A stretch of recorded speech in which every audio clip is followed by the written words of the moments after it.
Good afternoon, everybody, and welcome to this Artist Entrepreneur Day from the Featured Artist Coalition in the UK, from CMU, and made possible by the British Council in Algeria, as well as, of course, our friends at the, hang on one second, at the Algerian Agency for Culture.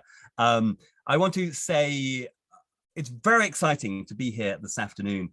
In a moment, I am going to introduce myself and explain who I am. We're going to say a little bit about the organizations that have made today possible. And then we're going to explain how the afternoon is going to work. But before that, just a very quick technical information to get us going today. This is a French-English session, so some of our speakers today will be speaking in English, some of our speakers today will be speaking in French. You basically have three options. You'll see at the bottom of the screen an interpretation button, and if you click on that and select English, then you will hear everything in English, or if you click on French, you'll hear everything in French, or if you stay in the main channel, you'll basically get English speakers speaking in English and French speakers speaking in French. So that's the main technical thing to tell you here today. So yes, let me again welcome you to this Artist Entrepreneur Day presented by British Council in Algeria and its partners, and in partnership with myself at CMU and with the Featured Artist Coalition in the UK. What I want to do before we get going is just very quickly explain what the FAC, the Featured Artist Coalition, and what CMU is. And to begin, I'm going to ask Echoes, one of our artist entrepreneurs, to turn on her microphone and her camera, because Echoes wears many hats. Today, she is here as an artist, as a performer, as a songwriter, as an artist entrepreneur. But Echoes is also on the board of the Featured Artist Coalition in the UK. So I thought I'd just get Echoes to say hello and explain to you what the Featured Artist Coalition is all about. Thanks, Chris. Hi, everyone. Yeah, as Chris said, I am a member of the FAC. I'm also a board director. And in a nutshell, the FAC, it's a UK trade body. So we represent the specific rights and interests specifically of music artists. It's a not-for-profit as well. So we're looking at artists at all stages of their career globally, and it's run by artists and for artists, which is super important for us. We advocate for rights in government, lobbying the government, things like the streaming rates and all these kind of controversial areas. We run educational sessions and we research on behalf of artists. So it's basically the collective voice of artists in the industry. Fantastic. So that's just a very quick introduction to what the FAC is all about. My name, because I've not actually properly introduced myself, is Chris Cook, and I am the founder and the managing director of this company called CMU. So we are based in London, and we exist to help people navigate and understand the music business. And we do that in a number of different ways. We report on the music industry through our media. We have a daily bulletin and a podcast and a website. We do lots of research on trends in the industry. And we do lots of training and education. And that includes our partnership with the Featured Artist Coalition here in the UK. Echoes mentioned FAC do lots of educational work. And so we're involved in that. And the Artist Entrepreneur Program is a big part of that. We run Artist Entrepreneur Days in the UK, both in person and online, several times a year, involving artists making all different kinds of music all over the UK. But occasionally we get the opportunity to bring this event elsewhere in the world, usually in partnership with organizations like the British Council. And as I say, today, the British Council in Algeria, as well as the Algerian Agency for Cultural Fluency, get the name right this time, who have made this event possible for those of you in the Algerian music community. So we're very grateful to both those organizations for allowing us to make this happen. So just let me explain to you how the day goes. I'm going to be delivering some presentations. I'm going to be interviewing lots of people, but we also have 4 artist entrepreneurs on with us here today. who all work in music in different ways, 2 from the UK and 2 from Algeria. And at various points, I'm going to talk to them about their projects, their recordings, their shows, what they are doing online to grow a fan base and a business around their music. So basically, I come today with the theory. I can tell you how the music industry works, but then from our artist entrepreneurs, you'll then learn what it means in practice and get some more practical advice on how you can take the information I will share and use it in practical terms. So what I thought we would do right now is get each of our artists to very quickly say hello and introduce themselves and explain what it is that they do. So we'll do it in the order that people appear on the screen. So I will first ask Sharika to just turn on her microphone and say hello and just give us the 2-minute summary of what you do as an artist and a music maker. Hey everyone, so yeah, I'm Sharika Sherrard and I'm a singer-songwriter from London and also a producer. Yeah, like I've been doing music full time for quite a few years now, and I'm a big believer in being more self-sufficient. And yeah, I've had my music used in films and in Netflix, and I've also recently starred in a film where my music was also used, an independent film. So yeah, I'm just all about making myself as much as a product as possible, really. Fantastic, and we'll hear more about some of Sharika's music making and shows and online activity later. I'm going to ask Echoes to come back in now wearing your artist hat rather than your FAC hat and tell us more about you. Sure. Much like Sharika, I'm a singer and songwriter. I make predominantly kind of ambient electronica left fieldy music for myself. But I also write house and dance and top lines for like drum and bass for lots of other artists and for publishing and things like that.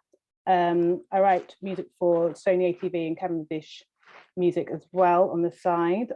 And I'm also an educator, so I teach performance and songwriting at a music school. So lots of different things. So you will discover as we go that most of our artists have lots of different projects on the go at any one time. Let's ask Ada now to turn on her microphone and her camera and to say hello and tell us a little bit more about what you do. Hi guys, bonsoir à tous. Donc Aïda Oulmou, originaire de Béjaïa. I'm Aïda Oulmou, I'm from Béjaïa. I'm a founding member of GarageBand, which won The Voice in 2019. I'm also a member of the orchestra of Béjaïa, of traditional music and Andalus music, and that's about it about me. I believe this is a global summary of what I do. Fantastic. And then finally, we will ask Ralph to turn on his camera and microphone and likewise to just give us a very quick introduction. Hello everyone, I'm Raouf Jafar, also known as Raouf Felix Tobiasi. So I'm an Algerian composer. I specialize in music for media in general, so trailers and mostly trailers and soundtracks. So I work remotely from Algeria with companies based in Los Angeles. So we do music for trailers for movies and TV shows and video games. So that's that's the general gist. Fantastic. So good for everyone to say hello. So let me explain to you now how the Artist Entrepreneur Day is going to work. The afternoon is in 2 sections. So the first section will take us through till 3:30. Then we'll take a 30-minute break. And then the second section will go from 4 till 5:30. And in terms of what we're going to cover, the aim of the day is to show how, as artists, as songwriters, as producers, as composers, as people making music, you can start to build an audience around your music and a business around your music. And in doing so, the aim is to be able to pursue a career in music, to make money from music.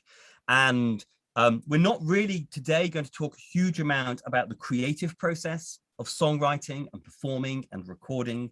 All of our artists could spend the afternoon talking about the creative side of being an artist and a musician and a producer. And the FAC organizes lots of events like that. But the aim of the Artist Entrepreneur Program is to say, okay, we assume you've written some great music, you've recorded some great music, you've been performing your music. What we're interested in today is how you find an audience for that music, and as a result, how you can build a business and a career around that music. And we will split the proceedings into the two halves. So in the first half, we're looking very much at how you take your songwriting and your recordings, you get your music out to the world online, and how that can make you money. So we're going to introduce the concept of copyright. We're going to explain how copyright works around the world, and we'll talk a little about the different ways you can take your songwriting and your recordings and generate income. Then in the second half, we're going to be looking at the live side of being an artist, performing on stage, but we're also interested in how you go about finding an audience for your music, building a fan base. And actually those two things are closely linked, because when you're starting out as an artist, one of the ways to build an audience, to find a fan base, is to get on stage and perform live. So we'll look at how live activity can be revenue generating, but it can also be about building a fan base. And then we'll also have a look at the things you can and should be doing online, on the streaming services and on social media platforms in order to grow the fan base, and how you can connect your live activity with your online activity. So that is what we'll be doing this afternoon. Each section, the two sections, follow a similar format in that they'll begin with a presentation from me. Then we'll talk to our artist entrepreneurs about some of their projects. And then we have some industry experts joining us to bring extra advice and tips to the table.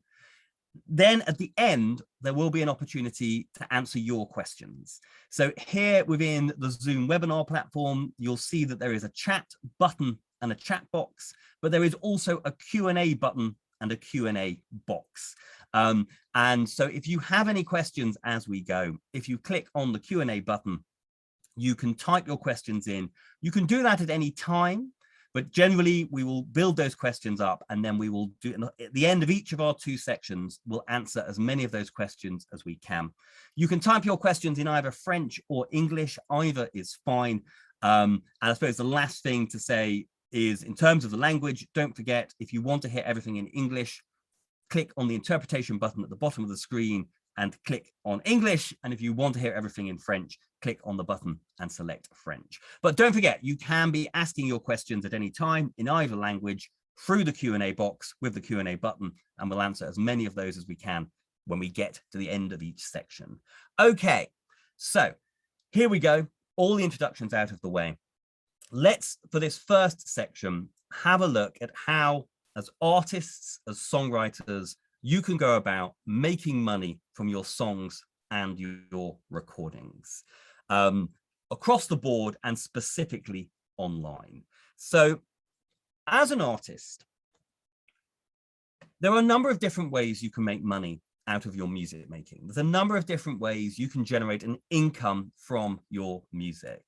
But we can group all of those different ways of making money into three main categories, which is intellectual property, live performance, and fan relationship. So as artists, you can make money by creating and exploiting this thing called intellectual property. And you can make money by staging a live performance.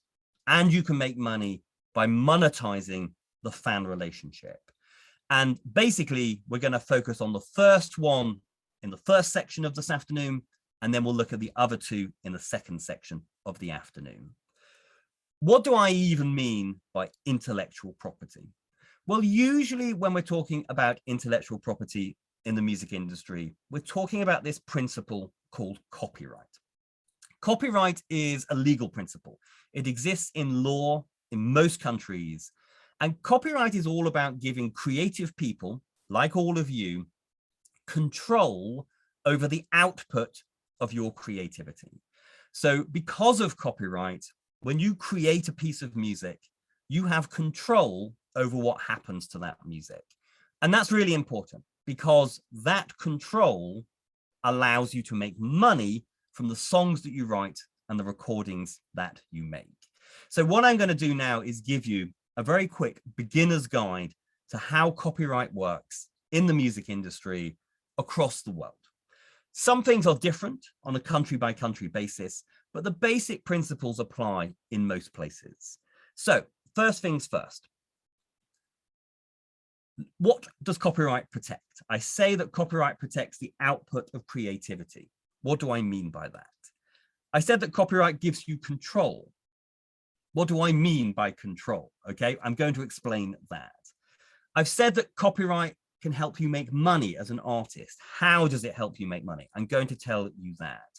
And we will also quickly mention another branch of intellectual property called trademark, which is different to copyright, but can also have a role in the music industry and the way artists make money.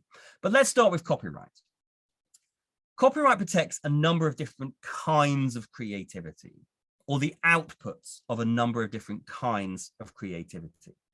From a music perspective, as music makers, we are mainly interested in two distinct sets of copyright. There is copyright in the songs that you write, and there is copyright in the tracks that you record. But crucially, they are two separate copyrights. So whether we are looking at copyright law in Algeria or copyright law here in the UK or in France or in the US, the basic principle when it comes to music copyright is the same. Copyright is protecting songs, so that is lyrics and composition, but it is also protecting sound recordings, and those are two separate things. So we can talk about song rights. Sometimes you'll hear them referred to as author rights, or maybe publishing rights.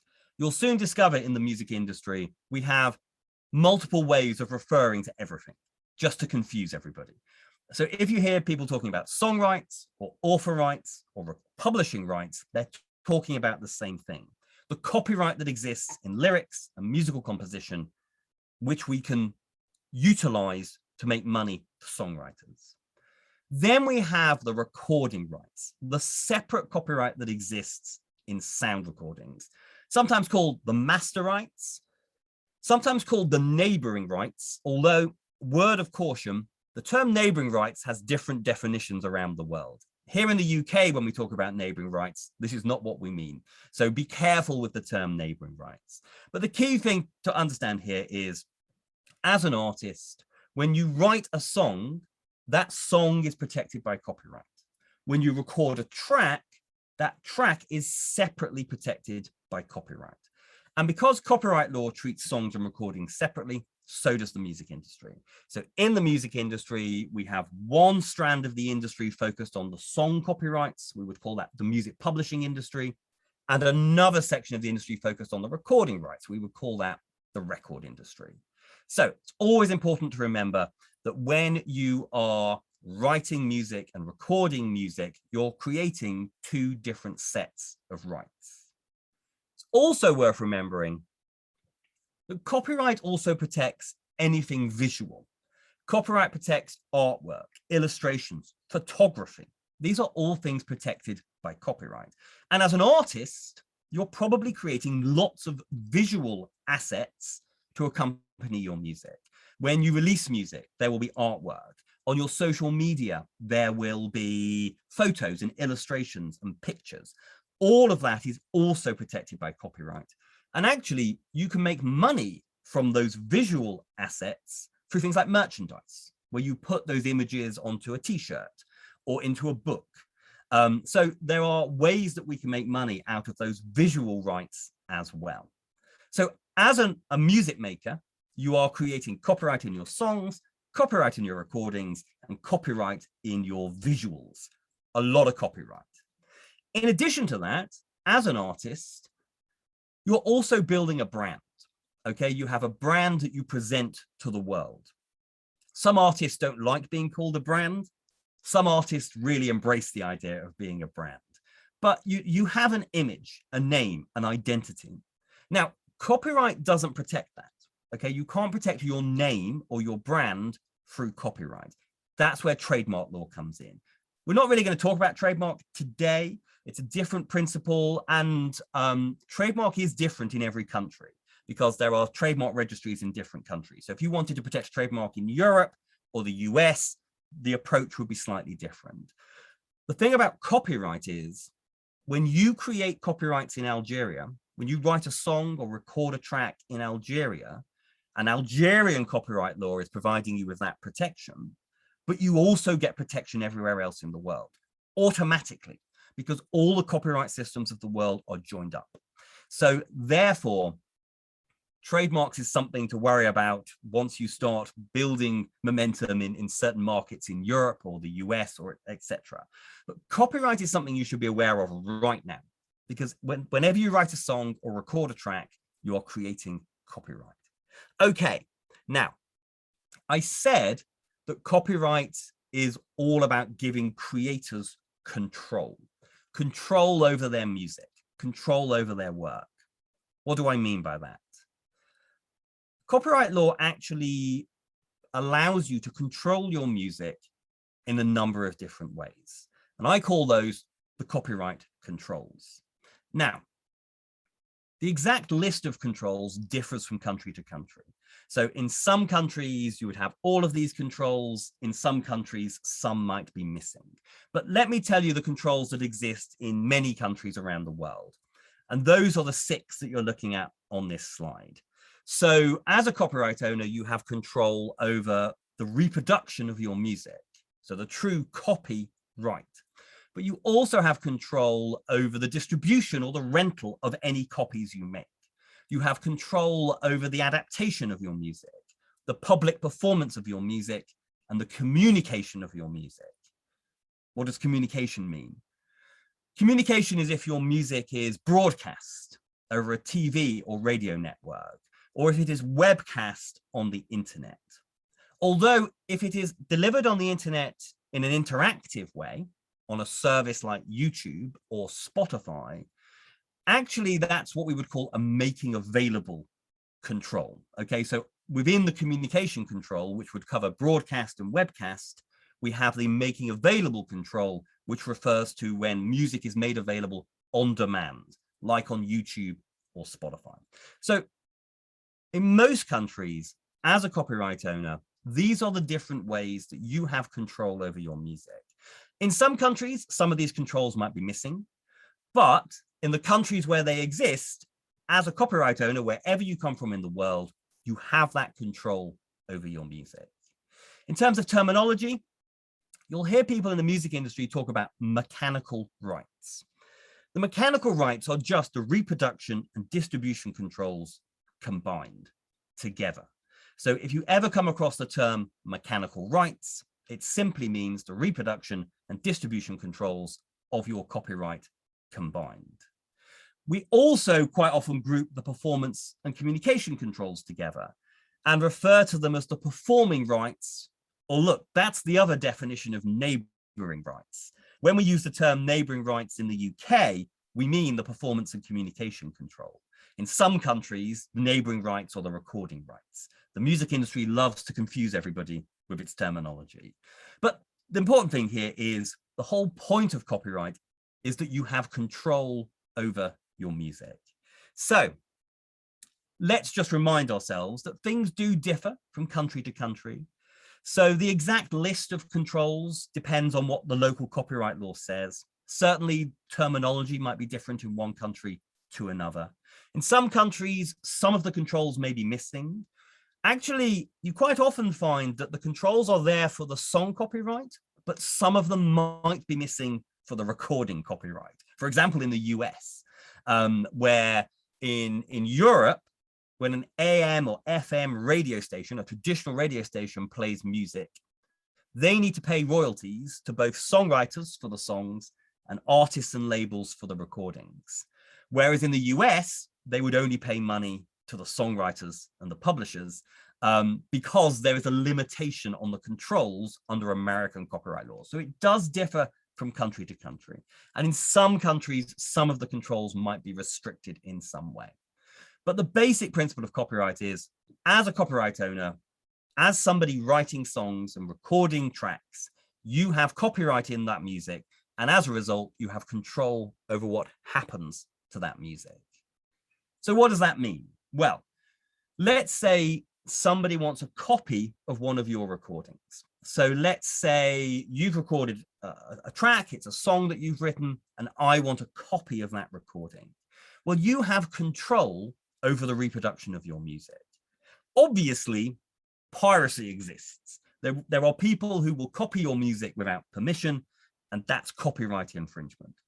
But the basic principle is if somebody wants a copy of your music, you have control over the copying of your music. So they have to come to you for permission to get a copy. You could actually make the copy for them.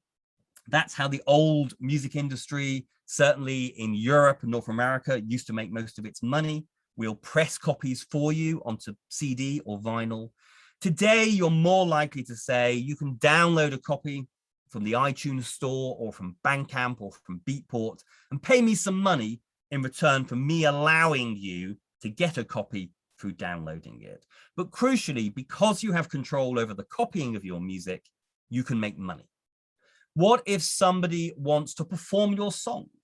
So maybe they actually want to get up on stage and sing your song, or they want to play a recording of your song in a club or on the radio. Those would be either a performance or a communication. You have control. They need to get your permission. They pay for your permission. That's how you make money when your music is performed. Maybe they want to adapt your music. That would include things like a remix or a sample, or if I wanted to take a song you had written in French and translate it into English, or the other way around. Those would all be adaptations. You have control over the adaptation of your music, so they have to come to you for permission. You charge them for that permission, and your copyright has made money. So this is why, as artists and songwriters, understanding copyright is really important, because copyright gives you control, and that control can make you money. This selling of control, where you allow another person to copy or to communicate or to adapt your music, we call that licensing. So when people use the word licensing in the music industry, they're talking about this selling of control, selling of permission, allowing someone else to make use of your music. In the music industry, when we're licensing in this way, we license in different ways depending on how the music is being used. The most basic is what we would call a direct deal. So if a big brand, if Coca-Cola wanted to use your music in their advert, they would need to come to you for permission. They would need to negotiate a deal because they want to copy your music. They then want to adapt your music and communicate your music and make your music available. They need to get permission. So they would come to you and they would negotiate a deal. They would say, we want to use your music in our advert. And you would say, that's great. Or you might not say that. You could say no. But assuming you're not going to say no, then you would say, yes, you can use my music in your advert. I want $300,000, 300,000 euros. And Coca-Cola would probably say, we've got $50,000, 50,000 euros. And you would negotiate like any other deal. And you would say 250,000 final offer. And they either agree to the deal or they don't. But if they don't, they can't use your music because of copyright. Now, in many scenarios, actually, there will be a third party sitting in the middle of this negotiation. So for example, if you want to get your music onto a streaming service like Spotify or Apple Music, then you need to give Spotify and Apple permission to copy and make available your music because your music is protected by copyright. So they need to get your permission in order to stream your music. However, if you were to go to Spotify and say, let's do a deal, let's negotiate a deal, Spotify would say, we don't want to negotiate a deal because digital deals, digital licensing deals are incredibly complicated. They take months to negotiate. The streaming services only negotiate with companies that represent large catalogs of music. They don't like to negotiate with individual artists and songwriters. So they would say, find a company that already has a deal. A company like TuneCore, okay? TuneCore already has a deal with Spotify and Apple, become part of their deal. So we would call that a third-party licensing scenario, okay? Between you as the copyright owner and Spotify as the user of music, there's a third party, TuneCore, actually negotiating the deal. And then finally, there's what we call collective licensing. In various scenarios, rather than individual artists and songwriters, or even companies like distributors like TuneCore negotiating the deal, a single entity in each country negotiates the deal on behalf of the entire music industry.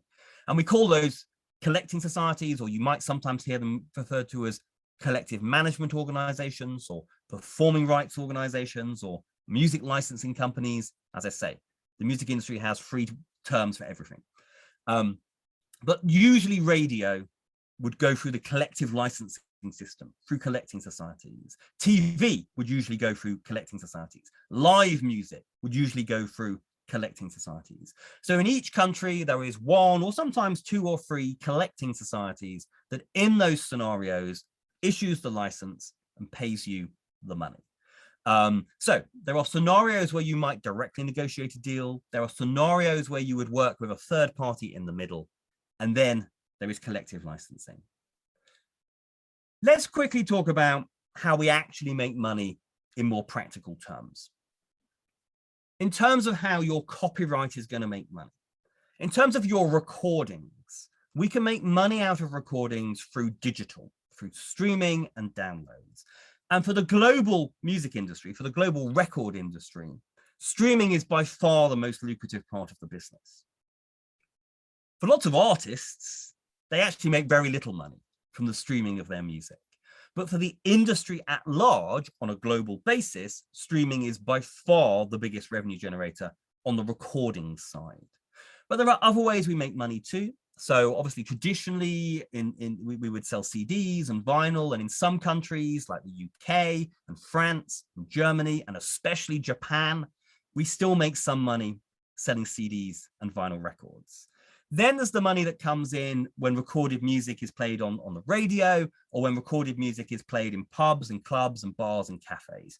Quite how that works differs from country to country, but it would always go through the collective licensing system. And then there's music used in audio-visual, when music is used in movies and games and trailers and adverts. And we call that sync because the music is synchronized into the audio-visual production. Some people write music specifically for audio-visual, not for specific films or specific TV programs, but they write music that then producers of audiovisual can use. And we call that production music. But other people write music aimed at everybody, music they're going to release through Spotify or YouTube, etc. But then they also allow a movie or a game to use that music, and we would call that sync. Okay. And then you have people who actually create music, an original commission to brief for a movie or a game or an ad, and sync and production music go hand in hand. So those are all the ways in practical terms that we can make money from our recorded music, from our recordings. Now, if you think about it, every time a recording makes money, a song makes money too, because in the recording is a song. So as songwriters, you also make money from digital. You also make money from physical discs. You also make money when music is played on the radio. You also make money when music is put into a movie or a game. But there's also other revenues for songwriters. When music is performed live, that is a performance. So songwriters make money from live music, from concerts and festivals. Plus, you can also make a little bit of money selling books of sheet music or lyrics. It's why we call this side of the business music publishing, because the original way we made money was by publishing books of sheet music and lyrics. So these are the ways that we make money in practical terms. Now, again, just like the precise rules of copyright differ from country to country, so do the revenue streams, so do the way that we make money. And I'm kind of stating the obvious here. Quite how much money we make from each revenue stream differs greatly from country to country. In some countries, one revenue stream brings in much, much more than the other revenue streams. So in the US, it's all about streaming. In Japan, it's all about CDs. And of course, there are countries that bring in a lot of money from music, and there are countries that bring in relatively little money from music. So things do differ greatly from country to country. So the experiences that those of us in the UK have and that people in France have will obviously be different to the experiences that people in Algeria have, even though the basic principles are the same. The role of the collecting societies is different from country to country, as is the quality of the collecting societies. So in some countries, the collecting societies are much better than in others. So in some countries, no collecting society is perfect, it has to be said. There are always issues with collecting societies. But in some countries like the UK, artists who have music being played on the radio, who are regularly playing shows, will have a steady little stream of income coming in through the collective licensing system. Whereas, of course, in some countries, unfortunately, the system is not as good, and often people are not getting the money in a way that arguably they should. Although, you know, there are opportunities for artists and songwriters to come together and to try and make the collective licensing system better and as good as possible. Plus, of course, in the digital world, the music industry is increasingly global. Through streaming, through Spotify, through Apple Music, through YouTube, through SoundCloud, through Instagram, through TikTok, it's getting ever easier to find fans and audience in other countries. So that means that even if in your home country, you can't make a lot of money from your copyright for various reasons, you still have control over your music everywhere else in the world because all the copyright systems are joined up. So there could be opportunities to make money from your music in other countries as well as your home country, which is why we're talking about copyright today. It's really important that you have a basic understanding of copyright. And when you are writing music and you are recording music, you always give some thought to how you're going to organize the copyrights you are creating. And this is particularly important if you collaborate. And lots of music makers do. Lots of artists and songwriters. You don't sit in a room on your own and write and record music. You often collaborate with other musicians, other songwriters, other producers. That's what's brilliant about making music, the collaboration. And we'll talk later that in terms of finding an audience, that collaboration is absolutely vital. However, if you collaborate on writing a song, you're probably going to co-own the resulting copyright, because copyrights can be co-owned. If 3 people come together to write a song, they're going to co-own the copyright that comes out. But how they split it between them is for the collaborators to decide. So when you're creating a song with other people, you need at some point to say, okay, we've just created a copyright. Who is going to be a co-owner of that copyright, and how are we going to split it between us? Maybe you've also created a sound recording copyright. Remember, it's separate. Who is going to own the sound recording copyright? And if you're going to share it, how are you going to split it? And it may seem in the short term like these copyrights are never going to make you any money. But in the long term, on a global basis, they could. And therefore, agreeing who is going to have a share of the copyright and how you're going to split the copyright, the sooner you can do that, the better. Make sure you write it down. And if possible, log the information with a collecting society, whether that's your local collecting society or another collecting society, so that what you have agreed is logged in the system for the music industry. And that means that you have formalized your copyright, and that when that copyright starts making money, and maybe you get a hit in another country, or you get your music used in a movie in another country, and you start making lots of money, that everybody knows what rights were created, who owns the rights, and where you co-own, who shares the copyright. Really important. One last thing, lots of artists work with business partners on their recordings and their songs, record labels or music distributors, music publishers. And whenever you're working with a business partner, it's also important to understand, are they going to take an interest in the copyright? And if they are, what does that mean? Does that mean that they become the copyright owner, but they then share the money with you? Or are they going to take a percentage of the copyright and allow you to keep a percentage? Or are they going to take some of the controls of the copyright and you keep some of the controls of the copyright? There are lots of different ways you can organize that, but crucially, have these conversations so that we know what's going on. I'm going to very quickly actually see if there are any questions here. Regarding copyright, what are your thoughts on the YouTube age and fair use? I found that striking systems in certain platforms are less forgiving with music content ID. I would like my music to be easily shared, but also remain protected. Okay, so I'm going to quite quickly answer that question before we get on to the next section. So you may have heard of this concept of fair use. It's actually an American concept. So it comes from American copyright law. Okay, not UK copyright law, not French copyright law, not Algerian copyright law. It's a principle of American copyright law. But because YouTube is an American company, everybody on YouTube talks about fair use. So what is fair use? Okay, so today I talked about how, as a copyright owner, you have control over your music. But there are some restrictions on that control, and that applies everywhere. So lots of copyright systems will have what we call copyright exceptions. So for example, there's often a critical analysis exception. So if I wanted to play a little bit of your music in order to then critique your music, I'm allowed to do that without getting your permission, because there's an exception in copyright law to allow criticism, to allow people to critique music. So those exceptions exist in most countries. But in the US, they have this much wider exception called fair use. If somebody uses your music, but the use is fair use, they don't need to get your permission. Now, what is fair use? Nobody knows, okay? American copyright law doesn't really define it. And so it's always a big issue. And obviously, YouTube needs to help copyright owners manage the use of their music on a platform.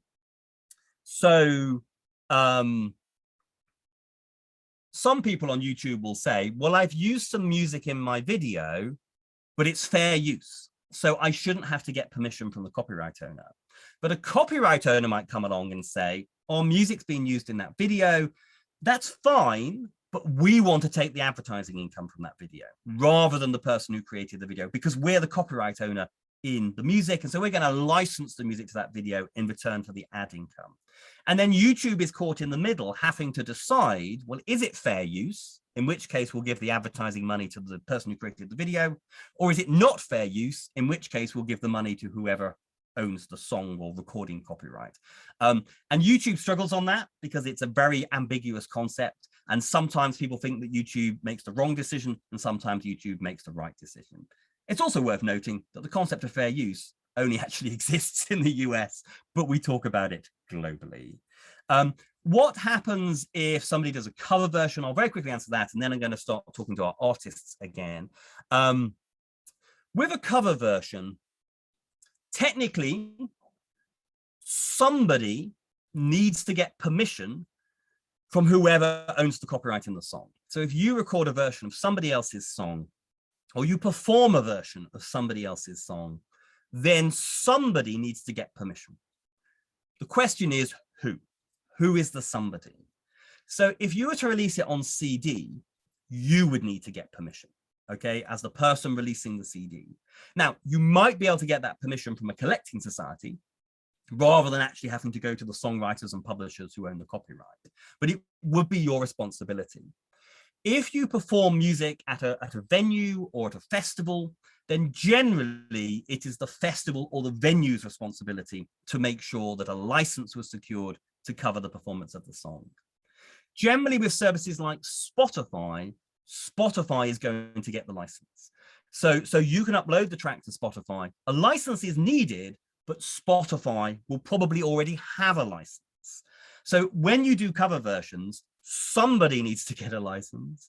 But quite often when you're performing live or you're uploading it to legitimate digital platforms like Spotify or even YouTube, then generally somebody else is sorting out that license. Okay. What I'm going to do now is I'm actually going to ask Ralph to turn on his camera and microphone because I just want to chat to him a little bit about his perspective as an artist based in Algeria who is creating copyrights, but actually has generally formalized and monetized the copyrights in the US rather than in Algeria. So I mean, maybe just very quickly, you alluded to this at the start, but maybe very quickly, just talk us about the projects that you have done with other songwriters and artists and with business partners in the US, how that came about and why you decided to go that route. Are we talking collaboration with other artists or distributors, trailer music publishers?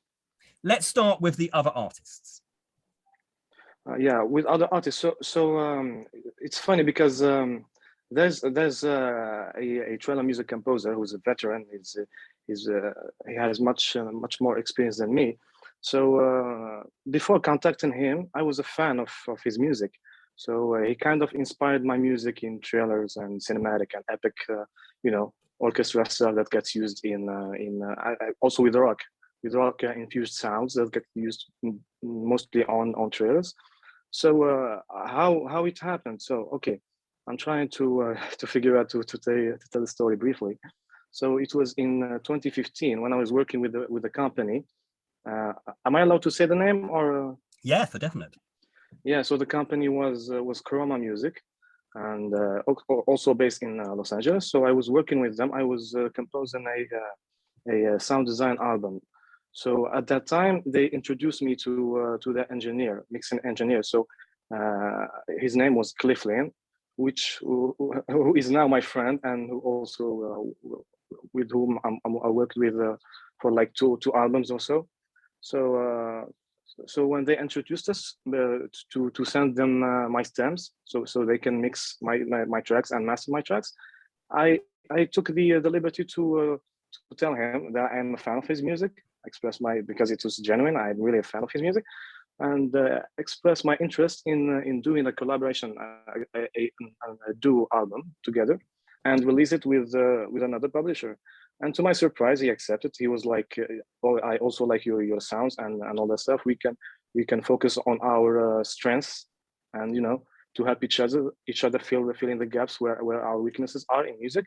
And so we worked together for 2 albums, and yeah, we had a couple of trailers using our music. So yeah, that's how kind of briefly kind of telling the story with the Cliff Lane, who is now my good friend in the US. Yeah. And I suppose that the key point is that through those collaborations, you were creating copyrights. And while maybe, the copyright in your music hasn't made you a lot of money locally within Algeria, by having those collaborations elsewhere in the world, suddenly your music was bringing in some money. So I guess understanding everything I've just talked about the different rights suddenly became important for you. Yeah, absolutely. Well, yeah, I skipped all the part where we had to sign the standard deals with the trailer music publishers and have to give up some rights because they now maintain all our rights and the publishing side of things. But yeah, that's how it kind of went. I was already working with the trailer music publishers at that time, and I already had my music copyrighted and released by them, and also registered with BMI. So I'm not just to say to everyone here, I'm registered with BMI in the US and not with ONDA, which is our Algerian collective society. And so yeah, I was already working kind of professionally, Yeah, so BMI is one of the American collecting societies, and I suppose that's an important point. My advice always is, as an artist, you should join your local collecting society. Now, some collecting societies are easier to join than others, but it is worth trying to join a society because it means you're in the system. And I mean, if your music is being used in your home country, then really only your home country's collecting society can try and access that money. So you probably do need to be connecting with your local society in order to do that. But if your music's being used elsewhere in the world, then you can also join other collecting societies. So it is possible to join one society for one country, another society for another country. And so it might be, if you are getting your music used in the UK or the US or in France, that you know, maybe join the Algerian Society for Algeria, but another society elsewhere in the world that can help you access that other money. We're going to come back to you in a moment to actually talk about one of these collaborations, but I'm going to get our two UK artist entrepreneurs to also come in here and talk about how copyright has impacted on their lives. So maybe Echoes can go first. And I mean, I think you would agree, as an artist, nobody really likes or wants to be having conversations about copyright when you're creating music, but unfortunately, it's an important part of being an artist. 100%. So let's talk about how that conversation went with this track. So this track's actually a few years ago now, isn't it? But maybe talk to us about how this track came about and who you collaborated with. Okay, fab. Well, this was a track that was started in the room, so no one came with any previous ideas. So it's 100% on the day. And there was 3 of us, myself, a producer and a keys player. We were due to just write the whole song during the session, but very early into the session, Ralph, who's the keys player, had to leave to go and collect his daughter. So we continued the rest of the song without him, and it was finished with mainly 2 of us, and Ralph was there for a little bit. So normally we would just split everything with everyone who's in the room, if everyone stays in the room. But I chose this song because it was one time where it's a bit grey as to who was owed what. So we all had a chat about it and decided that, obviously, because Ralph only put down the chords and then went off, he gets a slightly smaller percentage, and Dee and I, the producer, will take the rest. So yeah, so just to clarify, normally when you collaborate with other artists, your assumption at the start of the day is whatever we create together, we're gonna equally co-own. So if there's 3 of us, it'll be 3 ways. If there's 2 of us, it's gonna be 2 ways. So that's how you prefer to usually work, but there are scenarios where actually you need to figure something else out. Yeah, only if something strange happens. I think it's best for the music and mentally going into a session thinking we're all just going to spread this evenly. So no one goes in like, oh, I don't want to give too many ideas because I'm only getting 10% or like anything like that. Although I suppose there is that thing, isn't there, that if you're working with artists who are much more established or much more famous than you, then sometimes it's going to be a condition of the collaboration that they're probably going to get a bigger share. Definitely, but that's always known beforehand, so you can then choose to be in that room or not. Yes. So either you're happy with that because you get to work with someone more established, or it's a deal breaker and you just say, well, I'm not doing the collaboration. Exactly. And we should, as we did earlier, distinguish between the song and the recording. So what you've just described was what happened with the copyright in the song, in the composition and the lyrics. And then in addition to that, there's then the recording. And with the recording, I think you basically, you self-released that, but you shared the copyright with the producer. Yes, 100%. Yeah. And then basically you have your own label for releasing stuff through that, but you use a distributor, is that right? Yeah, I distribute through AWOL, so directly to them. Yeah. So just to summarize everything that Echoes has just said, we create a song through this process, and normally we would have split it so everyone got 33.33333%. But on this occasion, it was split so that the person who had to leave early got 25%, and then what was left was split between Echoes and Dee, the producer.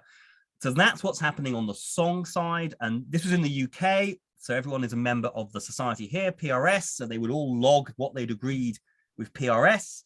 And it's really important, because what that means is if this track that then gets played on the radio and money comes in through PRS, the collecting society, from the BBC or national broadcaster, whatever money comes in is now going to be split so that Echoes gets 37.5%, Dee gets 7.5%, and Raf gets 25%. So what you agree is really important. Then on the recording side, the recording is separate. So basically Echoes and Dee co-owned the recording. Echo's released it, but then because they co-own it, it means if the recording makes money, they split that 50-50. Okay, let's now talk to Sharika about the track you've chosen. So why don't you talk us through, I think you wrote this on your own, but you collaborated with lots of other people on the recording. Yeah, so I had like quite a few songs, and I wanted to get them recorded because I was at a time where my music was like getting found on things like YouTube and stuff like that, but I hadn't had anything recorded. And so I decided, okay, well, you know, I got a bit of funding together, and I'm going to find someone who I trust to record it for me, and yeah, to get the track where I wanted it to be.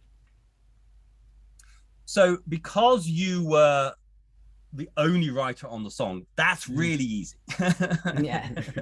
Because you're the copyright owner, you own it 100%, and unless you do a deal with a publisher at some point where you allow the publisher to take the copyright or part of the copyright, that's yours. So whenever any money comes in through PRS, when you perform this song live or it gets played on the radio, that's your money. Yeah. On the recording side, as I understand it, if I'm getting this right, separate copyright in the sound recording, you own the copyright in that because you self-released it with your distributor DistroKid. However, you are paying the producer a royalty on that income. Yes, exactly. Because you know, I didn't have all the funding that I needed, and luckily I had someone who believed in me. I said, look, you know, there's obviously a lot of attention around this right now, and he also knew my work ethic, and he was like, look, how about you know, we agree on you to get 25%. I was selling a lot of CDs and stuff like that, and even later on, being able to get sync deals, he was able to get that paid back through like just allowing him to have like a bit of the royalty split. So yeah.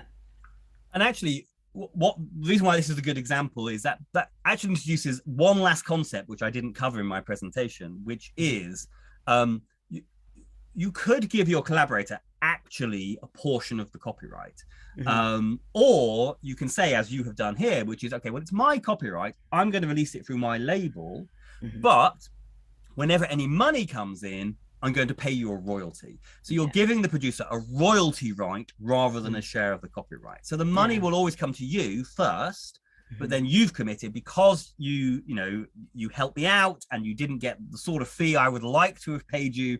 I'm going to allow you to get 25% of any money that subsequently comes in. So, and that is much more common on the recording side than the song side. So usually on the song side, collaborators, you split the copyright, but on the recording side, you could split the copyright like Echoes did, or you could say, okay, I'm going to own the copyright, but I will pay you a royalty. And then with the session musicians, the other performers, I guess, because you had some funding, you were able to pay for their time. So I was able to pay for their time, and obviously, you know, things like PPL they signed up to and stuff like that. But yeah, because I was actually able to pay them properly, they didn't have any royalty on the tracks. And was that funding from a charitable organization? Where did you get no, I actually did a crowdfund. Oh, wow. So as I was saying, you know, especially around that time where videos were only just starting to go viral, and people were, you know, I was like, okay, you know, people are just going to YouTube to listen to these songs. So I thought, you know, this is a good opportunity, you know, to get people excited and be like, okay, let's get some funding in and stuff like that. So yeah. And I suppose that's, I mean, generally, when you have other performers in the studio and they're not involved in the songwriting, they're just performing, usually you pay those people for their time and they're not cut into the copyright. That's generally how it works, providing you can afford to pay them for themselves. Often DIY artists can't, and then you get into, well, therefore should I be giving you a share of the copyright or some royalties in the future? But because you've done that, because you've got a bit of an audience on YouTube, you get some money from your fans up front, meaning you could actually go to these people and say, I can pay you for your time. Yeah, exactly. And Sharika quickly mentioned PPL there. So just to very quickly explain what that means. In many countries, including the UK,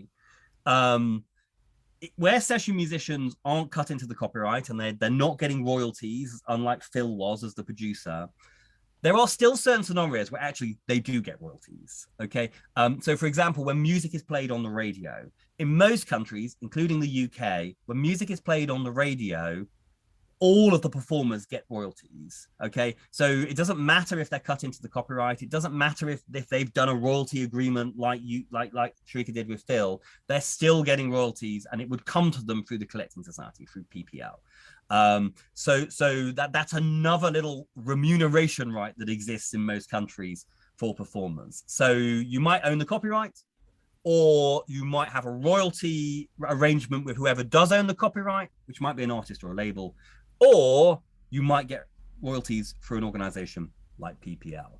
Okay, let's go back to Ralph now. So you talked about your collaboration with this collaborator in the US, I think in LA. So why don't you talk us through this particular track, how it came about, and then you've already told us you've had some success in getting your music used in trailers and things like that. So maybe tell us, which happened to this track. So maybe just before we get into the copyright, tell us how this came about and where this music was used. Okay, so it was like 4 years from already starting to work professionally with trailer music publishers. So yeah, I was already having placements and all that stuff. So we started working. We did the first album. Okay, so we founded a duo called Rock Souls. Okay, so we were very active at that time. So we had like 2 albums, and the second one, I would focus on the second one because it's the one that got us most placements there. And so we just decided to do a kind of things more musical than utilitarian, because trailers needs some kind of more sound design stuff and utility stuff to use for editors and all that stuff, and not necessarily musical. So we decided to kind of work on our strengths, and we chose the rock genre, rock and metal. So and we would infuse the hybrid sound, orchestral, and all the electronic usual stuff. So yeah, we decided to do something very heavy, very orchestral, very rock, and we called we named the album "War Is Hell," because war is hell, and we had a bunch of placements for like a very known franchise, a game called Gears of War. I mean, ironically, the word war, So for Gears of War 4 and 5, and so we recorded both guitars. I recorded from here and sent him my stems, obviously, and ideas, and he sent me back his ideas, and we worked around it. We did the arrangement, and sent each other back and forth with ideas, and produced it together, and we had it placed on a lot of stuff. So yeah, that's how basically it happened. And you work with an American publisher / label on this project. So that's when it comes to the rights, there's the deal between you and your collaborator, and there's the deal between you and the American publisher. Exactly, yeah. So basically the publisher, we split half, me and Cliff Lane, my friend. So and the other half is basically just the publisher's deal.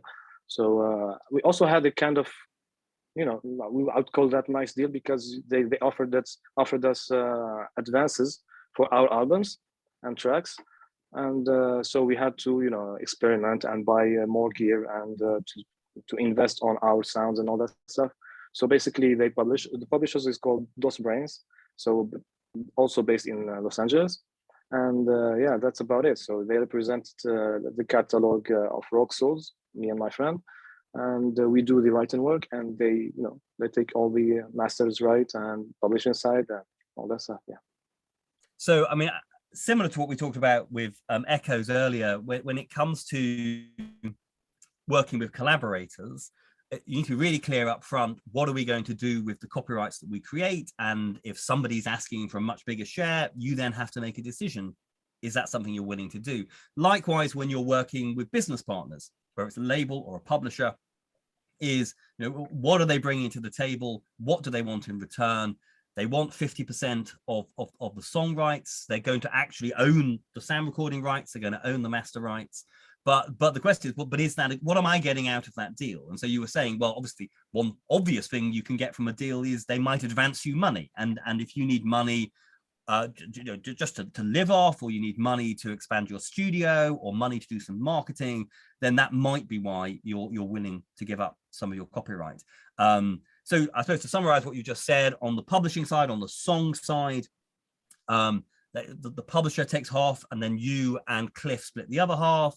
On the recording side, the publisher is the label, they own the recording rights, although they are still paying you royalties. So you have a royalty right on the recording side, and you have some ownership on the song side. So there you go.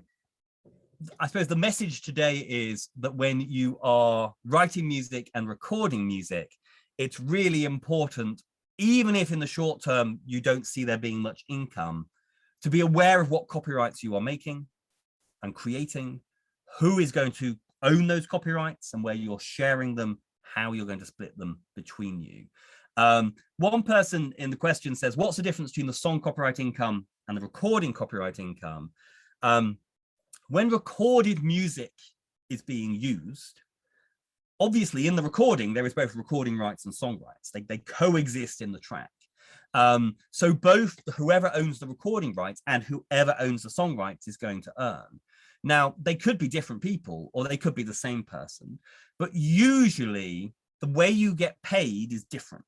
So the recording money will probably flow through one system, and the song money will flow through a different system. And so it's learning how those different systems work. Going to get two of our industry experts to answer some questions now. First of all, specifically from an Algerian perspective, and then from a global perspective. So I might ask Abdou now to turn on his camera and microphone, and maybe before I get into questions, just very quickly introduce yourself and the various different projects that you work on. Yes, thank you, Chris. So my name is Abdul Touri. I am a guitarist, manager, and producer of the Algerian band Jmawi Africa. The project exists since 2004, so I have more than, let's say, around 17 years in the music industry. And I am also managing an artistic agency with a record studio, and I have also a booking catalog. That's me. So like many people here today, you wear many different hats. Yeah, exactly. Now, we were talking with Ralph about how he actually has formed relationships with publishers and labels and collecting societies in the US in order to pursue opportunities, particularly in the sync space.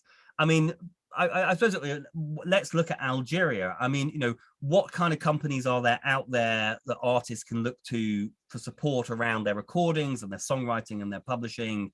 What sort of companies are artists usually working with? And what's the deal in terms of copyright ownership if you start working with a publisher or another company? I mean, it is the Algerian artists are using mainly the same copyright, let's say, path that you describe in your presentation. So in the different way, for example, for us, we are using a mix between all this the things that you described. I have just something maybe to mention, because you talk about the collecting companies, and I have to specify something about Algeria. For the Algerian collecting company, so ONDA, there is a particularity, because when the ONDA have they have agreements with different companies in the world. Okay, let's say take the most near one from us is the SACEM in France, and when you are part of ONDA, theoretically, as they have an agreement with SACEM or other company, you don't have the right to be part of the other company.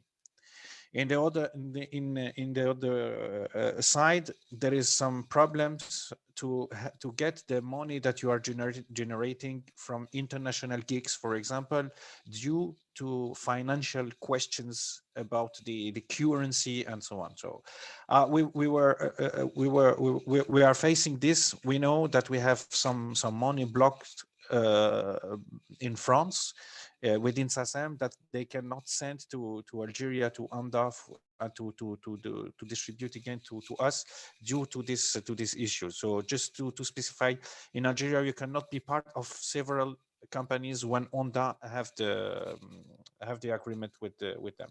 So now coming back to can I just ask a very quick question on that? So would that mean that if you join the Algerian society, you would have to grant them rights for the world, and then you couldn't then join the other societies around the world? Correct. Yeah. But they are making exceptions. For example, now since 3 years I am based in France. Okay, so they give me a kind of authorization to allow me to be part of the SACEM. So for example, the rights of my rights and the rights of the band are protected in Algeria, collected for the Algerian incomes in Algeria by ONDA, and the rest of the world by SACEM. Yeah. But mainly due to currency laws and in complicate, let's say, maybe it's not the right forum to discuss about that, but let's say for financial and currency reasons. Okay. So now coming back to the question. So yes, we are using, for example, TuneCore to publish our music on the digital platforms, and to get the rights from YouTube and from Spotify, from all the platforms that TuneCore is representing. We are using also, and we still use the physical distribution, okay, for CDs, and our new project also we will publish a vinyl, vinyl support. Yeah, I mean, you say it. I mean, we are not seeing a lot of incomes from streamings for the moment, and from digital. The business model for the band is still the live music. So the main incomes of the band is doing shows and live performance. Unfortunately, it was stopped the last 2 years. So due to the COVID situation. But what I want to say is that for the Algerian market, the music is still, I mean, the people are listening music mainly on YouTube, because for the streaming platforms, sometimes people don't have the e-payment possibilities for the moment to get to have Spotify or Deezer or other platforms. So some people are using account from people that they know from abroad, but maybe the main blockers here is the e-payment possibilities inside the country. So for us, we are using this platform to be on that platform to we have also some international activities. So we are not playing only in Algeria. For example, our next tour will be in France in March. So we need to be present on that platform, because we are addressing different market than the local market. But coming back to I know from, let's say, colleagues that from YouTube they can get a lot of money from YouTube, because some videos are having a lot of hits, more than 10 million or 100 million hits. So which is quite starting to be interesting to get money from that support, that platform. Yeah. 2 or 3 really important things you just said, so I'm going to try and remember and summarize them, and then I've got a question for you. So yes, obviously in every country there are different services when we're talking about streaming. Okay, so as I said before, globally for the record industry, streaming makes a lot of money, but for individual artists it varies. Some artists make a lot of money, some artists make next to no money through streaming. Correct. But you still want your music to be everywhere. And in some countries, Spotify dominates. In some countries, YouTube dominates. In some countries, Apple and Amazon have decent numbers as well.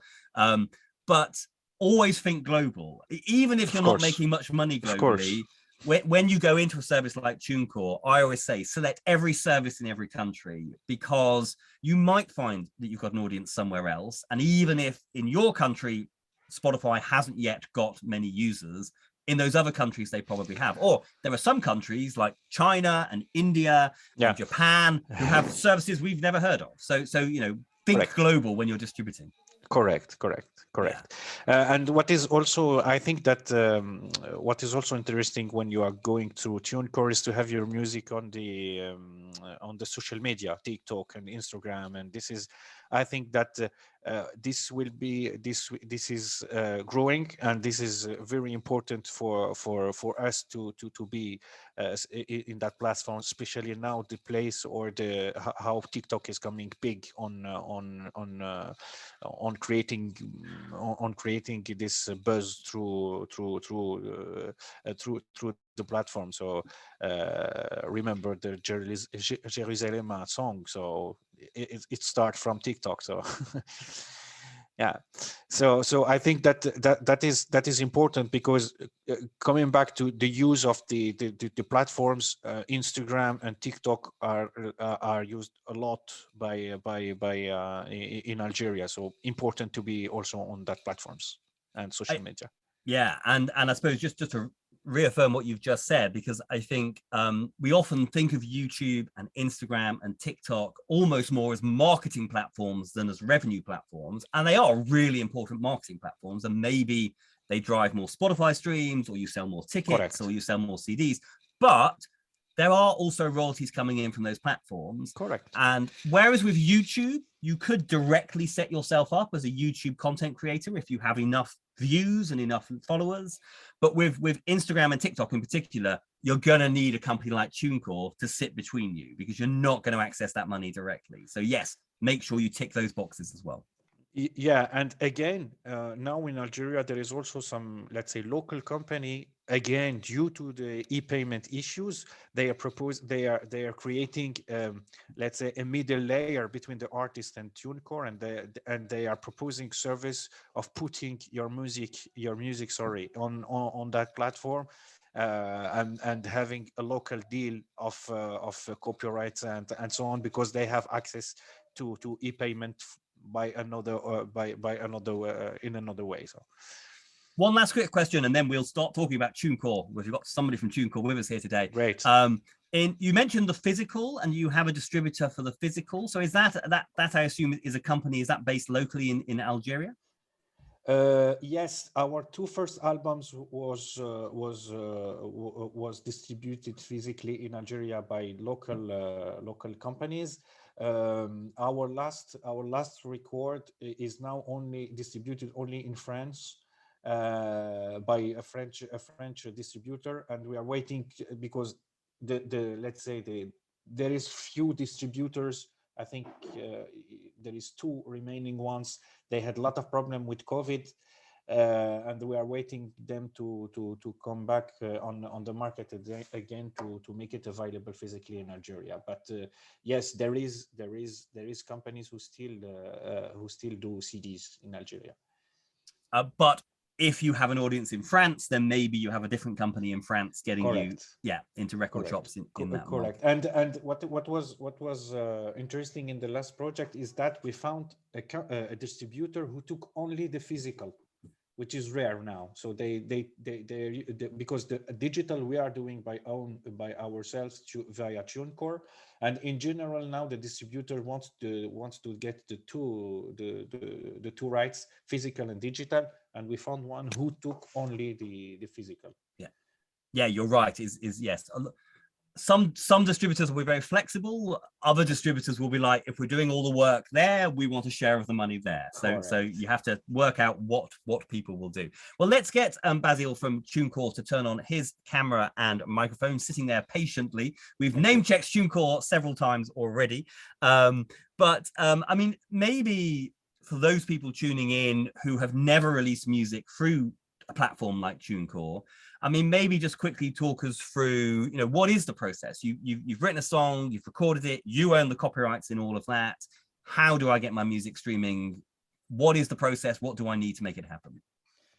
Okay, so hello everyone. Hello Chris. So the process is pretty simple, but as you mentioned, one important detail is that you have to own the rights. So making sure that everything is okay with the composition, the lyrics, the featuring that might be included into your content, into your audio. And then basically you just have to create an account like you would do on any other website that you go to. So you just need an email, select a country, and create a password, and then you access to your TuneCore dashboard that will allow you to distribute, create a single or an album. So right now the EP would be included into the album category. And then you just have to fill in the infos. There are basically all the information we need to provide to all the streaming platforms. So we usually refer to most of those as metadata. So they are composed of, for example, the artist name, the track name, the album name, but also some identification code like UPC or ISRC. So basically UPC would be a code for the release itself. So the whole album would get one UPC code. And if that album has, like, for example, 10 tracks, it will get an additional 10 ISRC code, one per track. So everything is really well described into the process. It might feel a bit scary, like all of those mentioned information, but it's really a form that you go through step by step, and there are basically three steps, and it's really easy to fulfill. So yeah, that would be it. So you mentioned UPC and ISRC. So here we go. More facts that I didn't actually mention in my presentation. And that, again, another really important thing for everyone to know, that obviously lots of people write songs and release tracks with the same title. And so as an industry, we need to be able to uniquely identify every recording, every song. And then when recordings are put together into an EP or into an album, we need to be able to uniquely identify every EP and every album. So we have these codes that we use. And so the two you mentioned there, UPC for the release, the EP, the album, and then ISRC for each individual track. There's a third one called the ISWC, which is for the song. Now you have to connect with a collecting society to access ISWCs, although you don't need that when you're uploading to TuneCore, you just need that down the line. And I suppose the point is, some artists are in a position to issue their own ISRCs, depends on what level they're at and whether or not their local collecting society will allow them to. But TuneCore can also issue an ISRC and a UPC for you. You don't need to. Exactly. That can be automatic. Exactly, we can generate both of those codes, the UPC and the ISRC. And also beyond the identification level, it will be also usable to transfer your release. For example, let's say that you start on TuneCore, and at some point of time you want to sign to a label and distribute your music through a different service. Then you would need those ISRC and UPC code to transfer the music and making it seamless and as possible to be able to transfer also the stream counts that you can see on Spotify, and basically making no difference for the people that will hear your music through a streaming platform. Yeah, and the ISRC is really important for that. And so one thing is, we always advise, again, nobody gets into music to have conversations about copyright and to keep spreadsheets of data. But unfortunately, to be successful in the music industry, you need to talk about copyright and you need to keep a spreadsheet of data. So every time TuneCore issues an ISRC, keep a note of that. And whenever you send that track to anybody, always make clear this is the code, because it just makes the system work so much better. So TuneCore is a global company. You have on-the-ground operations in various countries. You have various different versions of your website. I guess if you're an Algerian artist connecting with TuneCore, is there a specific TuneCore website that you would recommend they use to connect with the system? Yes, so exactly. So we are building different websites, basically we are a global system. So the idea is to benefit when you are a user from a global system. We negotiate the contract as you presented in the presentation with different DSP globally. So you benefit from the, I would say, the global international strengths and deals with a platform all over the world, in China, India, everywhere. But we are localizing the website in order to make it easier for the user. So localizing the language, the currencies, and even some aspect of the website if there is specific needs for some markets. So you don't have to really worry about which website you are signing up to, because whether you sign up on tunecore.com or tunecore.fr, what would be important is the country that you select. And if you select Algeria, you will be automatically assigned to the French website, meaning that you will use the TuneCore version in French language and euro currency. And yeah, it can simplify also the invoicing details, for example. We talked earlier about how which streaming services dominate differs from country to country. I mean, maybe you could give us both a global perspective in terms of what are the biggest services globally, but then also in countries like Algeria or France, another important market, particularly for French language music, which services are dominating in those countries? Yeah, so maybe I can start with France, of course, because that's the country I've been working on for the past 10 years in the music industry. And it's a very interesting market because it's, I would say, well balanced between the streaming services. Historically, we have Deezer, which was created in France and amongst the, I would say, pioneers of streaming services. And it was holding the #1 position for long, and then just got surpassed by Spotify a few years ago. But it's still pretty relevant because they had some good partnership with telecom companies and other services. And so I would say in France, it's really well balanced between Deezer, Spotify, Apple Music, and Amazon is getting bigger and bigger. And I'm not an expert in North Africa, but as the Abdelaziz mentioned, I think YouTube is pretty important because of the ease of use in those territories. But we can also probably mention Ngami, really strong in the Middle East and in Africa in general. And yeah, that would be it. I would say the biggest, the strong trends that we see now, really YouTube that keeps growing.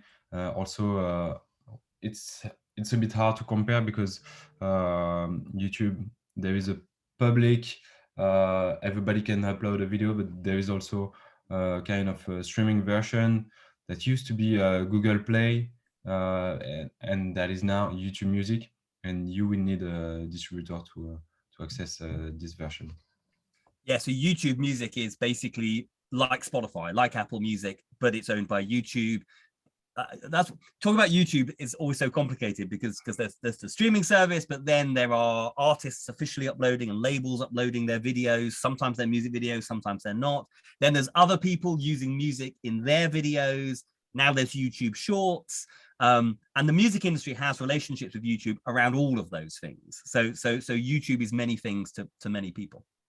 Exactly, and also to your point and to the question that I will ask at the very beginning of this presentation, when you upload through TuneCore, you can get like all of those version of YouTube, even if it's complicated. And I mean by that you can cover the user-generated content. So basically, anybody that would be using your audio, we can track those.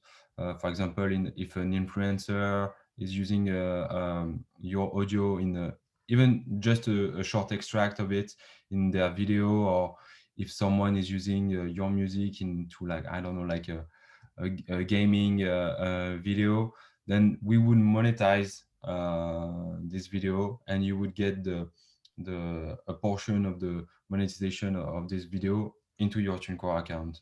So yeah, YouTube is complex, but the idea is really to cover everything that can brings value to the artist or producer.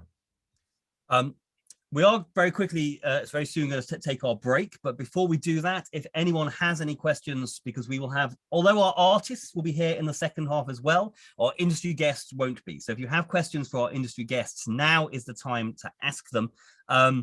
While those last questions come in, I've just got one more question, which is, if we look at Spotify and Deezer and Apple Music, and in many countries, they're not bigger than YouTube in terms of users. YouTube always has more users, but in some countries they bring in a lot more money than YouTube. So in the UK, artists, it's all about how do I get more streams on Spotify in particular.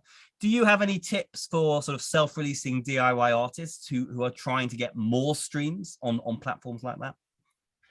Yeah, so as you said, like everybody's looking, and that's the question I always get. How do I get more stream on Spotify? But I would say you have to get interested into all the different streaming players. For example, Deezer is not the #1 in France, and even less in globally, but they are really well interested into emerging artists and finding the new acts that will perform among their territories. They are also producing some, for example, in the French hip hop music, they did a 3 kind of a mixtape with all new talents. So they are providing opportunities maybe more often than other streaming services. And I would say globally, when you are a DIY artist, I would say use the tools that are provided for the artist and their management team by the streaming services. So you might know Spotify for Artists, which is basically some kind of backend for the artist to check details on demographics, who listen to the stream, where your music is playlisted. But this kind of tool now exists for Apple, for Deezer, for Amazon, and I would highly recommend to use all of those. This way you can get a nice profile that also covers like your art direction, and this way the editors of the playlists can identify you really clearly.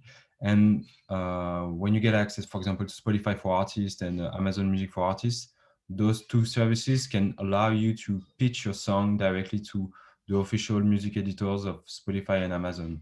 That's something that other streaming platforms don't do as of now, but will do most likely in the near future. But that's a big opportunity to basically pitch your song at the same level of any other label. And yeah, if you can get playlists, that's the thing that will bring you a lot of streams. But I would say even if it's highly important, you should also focus on everything, because it's more of a systematic cycles.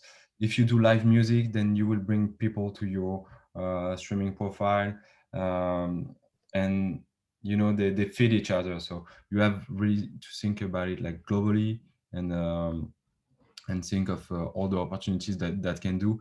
And one big promotion opportunities that you have is of course social media, as it was mentioned just before.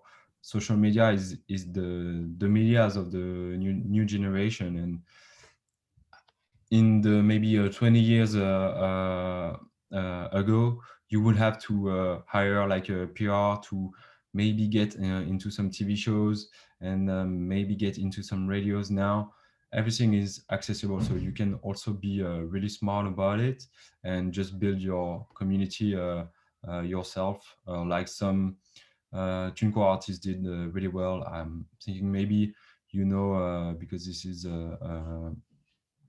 French artist with roots in North Africa, but the artist Riles, he did like a challenge to release one song every Sunday for 1 year with TuneCore and on with YouTube. and that's what struck him a big promotion, and what gave him like his first fan base, and now he is one of the top hip hop artists of the French music market. Okay, three quick questions before we then take a break. So first of all, one question, a TuneCore question. And one person asking, obviously, so YouTube has this thing called Content ID, which is what powers what Basil was just talking about in terms of if I was to put your music in my video, it's this thing called Content ID that would recognize that it was your music, and it would allow you to collect a share of the advertising money from that video. One person was asking, is there the flexibility to have that in place, but then allow certain people to use your music without taking royalties, so that they're more likely to use your music, for example? Is that a flexibility that's possible, or are you all in or all out? Yeah, I would say it's possible. It's not automatic within the TuneCore dashboard. It would be automatic just for your own YouTube channel. So for example, you can connect your YouTube channel and decide if you want to monetize your whole music channel through TuneCore or whitelist it. So meaning that TuneCore will not monetize any video of your official YouTube channel. You can do that only with one YouTube channel. And so if you whitelist all your channel, if you upload your music videos within this YouTube channel, then you will collect it yourself, probably through YouTube.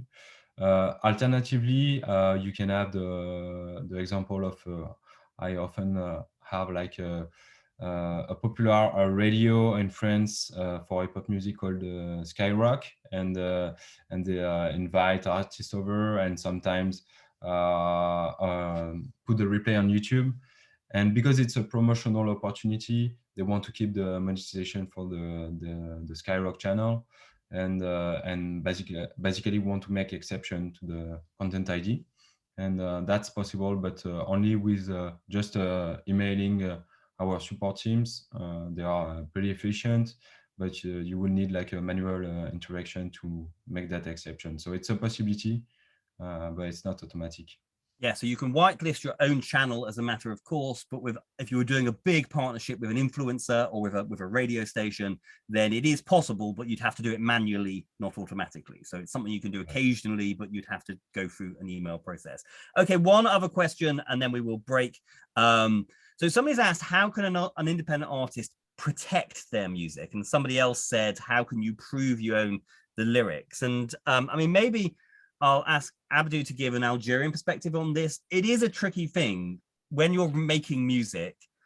Copyright is giving you control, but there's this often thing of how do you prove it's your music, and how do you stop other people stealing your music? And it is tricky. And certainly in the UK, for example, there's no copyright registration. There's no formal process you go through to say in law, this is my music.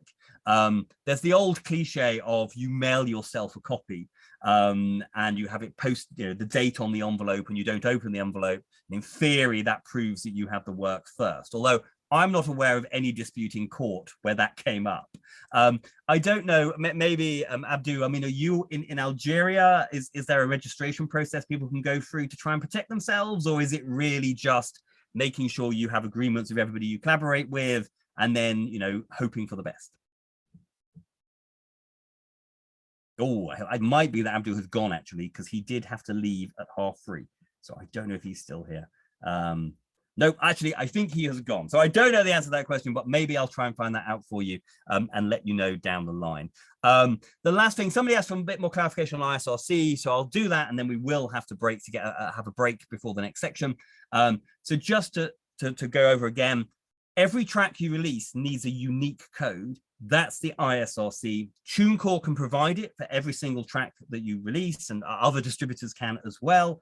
And basically, if you then move your track somewhere else because you signed to Sony Music and Sony Music are now releasing your music, the ISRC should never change. The ISRC is a constant that is stuck to your recording forever. There is a separate code for the song, the ISWC, which you have to get through the collective licensing system. You can't get that from a distributor, but the ISRC you can get from the distributor. Okay, I think we will wrap up this section there. Just add something there. Chris. Echoes wants to ask something, and just then we'll very take the break. quickly. Now you can ask your mastering engineer to embed the ISRC code in the metadata of the song.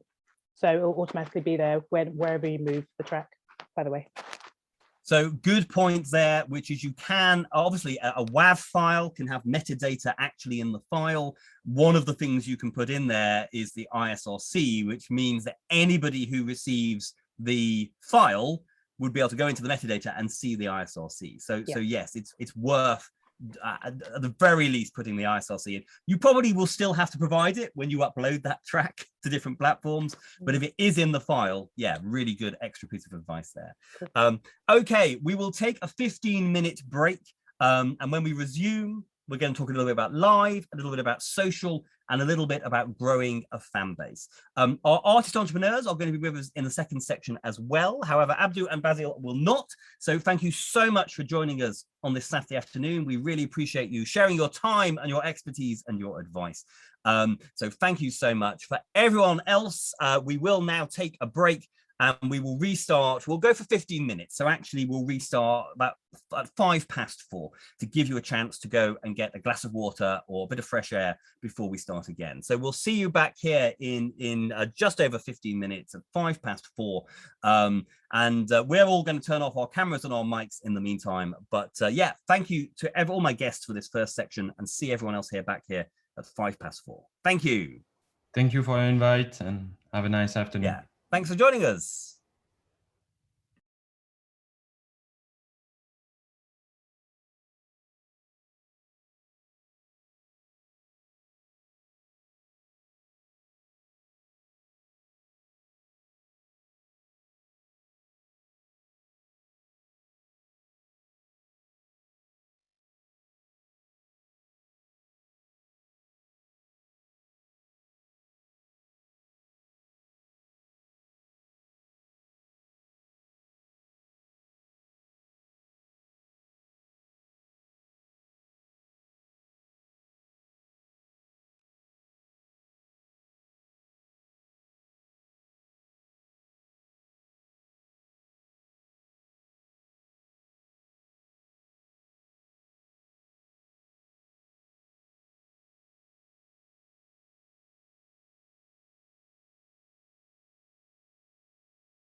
Chris. Chris.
Hello, everybody. Welcome back to the second half of the Artist Entrepreneur Day, presented here today with the kind support of the British Council in Algeria, and of course the Algerian Agency for Cultural Fluency, the two organizations which have helped make this event possible. The Artist Entrepreneur Day is presented by the Featured Artists Coalition in the UK and my company, which is called CMU. I know some of you were not here when we began at 2 p.m. So just going to very quickly get people to introduce themselves again. So maybe Echoes could turn on her camera and mic and just very quickly remind us, for those people who've not been here since 2 o'clock, what the FAC is all about. Hi, everyone. Yeah, I am an artist, but also a board director of the FAC. Just in a nutshell, the FAC, it's a UK trade body, but we represent specifically the rights of music creators and artists. So anything from lobbying government to running educational sessions, we do things like that. And it's a not-for-profit run by artists for artists, which is really important. So it's basically the collective voice of artists within the music industry. Fantastic. And then my name is Chris Cook. My company is called CMU, and we help people to navigate and understand the music business through our media, like the CMU Daily Bulletin and Setlist podcast, through our research and training work, and through education programs, in particular our partnership with the FAC, which is the Artist Entrepreneur Program. And at the Artist Entrepreneur Day, I'm here to present you with the theory about how the music industry works and how artists go about building businesses around their music. But then we're joined by a team of artist entrepreneurs who then give some practical case studies about their music and how they have built the business around their songwriting, their recordings, and their performance. So I'm going to get each of our artist entrepreneurs to introduce themselves again. Just a 30-second introduction to what it is that you do. So let's ask Shrika to turn on her camera and mic first and just give us the 30-second introduction again. Hey everyone, my name is Sharika Sherrard. I'm a singer-songwriter, producer from South London. Oh, look at that, very speedy. Okay, let's get Echoes to come back, this time introducing herself rather than FAC. All right. Slight technical glitch. Yeah. Yeah. So I am an artist, singer-songwriter, similar to Sharika. I make predominantly ambient electronica music, but I also write house, dance, drum and bass top lines. I write publishing library music for Sony, Cavendish Music, and again, board member of the FAC and an educator. Okay, and then we've got Ida next. I know we didn't hear much from Ida in the first half, but we're going to hear lots more about her project in this half. So maybe Ida can turn on her camera and again, give us a 30-second introduction to you and your music. Aida. Yes, Ida, sorry. Chia. I'm here. Just a second, sorry. Oh. Ok, donc... So, as I said earlier, my name is Aida Umu. I'm a founding member of the band Garage Band. We won The Voice 2019, and I'm also a member of the Conservatory Orchestra of Béjaïa, which is a conservatory of traditional Andalusian music, and I'm specialized in covers, meaning that we cover Occidental, Western, and traditional songs, and in our own way. And this is just a summary of what I do. And we're going to hear more about some of those projects later. And now let's just get Ralph to again turn on the camera and say hello and just a 30-second introduction. Hello everyone. Ralph Tobiasi here. So I'm an Algerian music composer, still based in Algeria. So I do music for media in general. And I specialize in music for trailers for movies, TV shows, and video games. Fantastic. So there you go. Those are our artist entrepreneurs joining us today. So in this second section, we're going to be talking all about building a fan base. At the start of the day, for those of you who've been here throughout, I talked about how we can group the different ways that artists make money out of their music into 3 key categories: intellectual property, so copyright, live performance, and the fan relationship. We spent a lot of time talking about the intellectual property side in the first half. And in this section, we're going to have a look at the live revenues and the direct-to-fan revenues. But live and direct-to-fan activity is important for 2 reasons. It's important because you can make money, but it's also important because actually live activity and online social media activity is also a really important way of finding an audience. And actually, when Basil was talking about how you can get more streams on services like Spotify, yes, you should go and check out Spotify for artists. Yes, you should fill out the playlist pitching form. Maybe you'll get added to a playlist. Maybe that will drive some streams. But more important than that is you need to be doing activity on certain social platforms, and you need to be getting out and playing live. Obviously, that's not been possible for 2 years, but as slowly but surely shows come back, getting out and playing live and doing activity online is a way of growing your audience. And as you grow your audience, more people will stream your music. Today, what we've been talking about is building a business around your music making, building a business around your songwriting and your recordings and your artist brand. And as I said earlier, we're not here today to talk about writing music, recording music, and performing music. All of our artists could spend the afternoon talking about that, and there are FAC events where they do. But today is the entrepreneur part of being an artist, building a business around your music, which basically means making money around your music. How do you make money from your music making? And as an artist, you are basically an artist business. We talked also earlier about how everybody joining us today wears many hats. They are many things. They have many roles. As an artist, you are often a songwriter, you are a producer, you are a recording artist, and you are a live performer.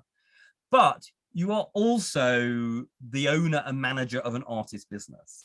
And until you do a deal with a label, you are also a label. And until you do a deal with a publisher, you are also a publisher. You're doing all of those things. It may be just you and your instrument and your laptop. It may be no more formal than that. But actually, you're wearing many hats. And one of those is you are an entrepreneur. You're running a business. And as a business, you need a business plan. Most artists have the same business plan.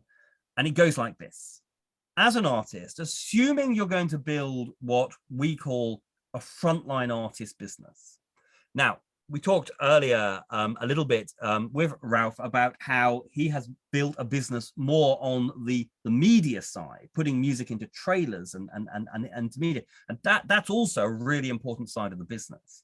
But for those artists who are looking to build an audience who will come to their shows and stream their music, if that is your business, then basically you have a 3-step business plan, and it goes like this. Step 1 is building a fan base. Finding an audience for your music, locally, nationally, globally. What can you do to find people who are excited about the music you make? Once you've started to build a fan base, whether it's a few hundred people or a few million people, the next trick is to understand who those fans are. And we also talk about the data that you can get, well, we briefly mentioned the data you can get from TuneCore and from Spotify for artists. The minute you're doing stuff online, lots of data comes back to you, telling you where your fans are based, what age they are. And you can see what content they react with most positively, what kinds of videos, what kinds of messages get the best response. So we can start to understand who your fans are, where they live, what gets them excited. And once you've built a fan base and you start to understand your fan base, then the next really important stage is that you sell them stuff. You're going to sell your fans products, services, and experiences.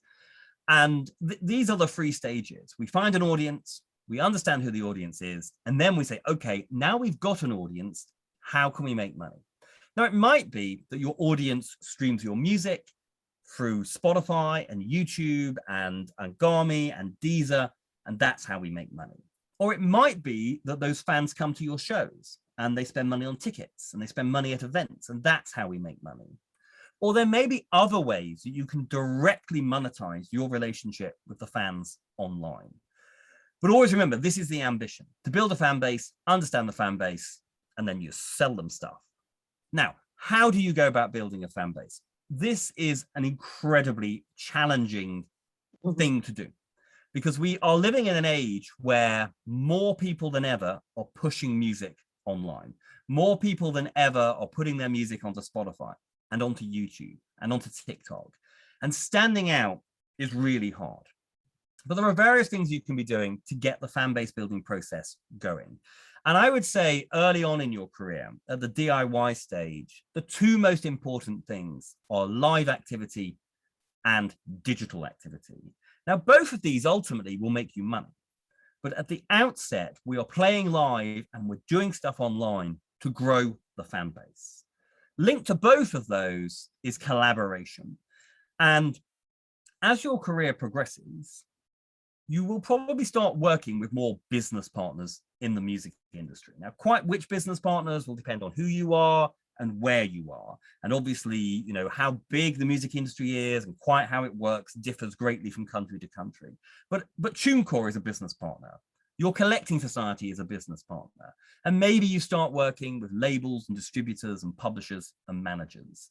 But actually, before you get business partners, you want collaborators. You want to be collaborating with other musicians, other songwriters, other producers, but also with video makers and with illustrators and with designers and with influencers, other people who are trying to build an audience and who can benefit from your musical skills, and you can benefit from their video skills or their illustration skills or their audience that they have built on social platforms.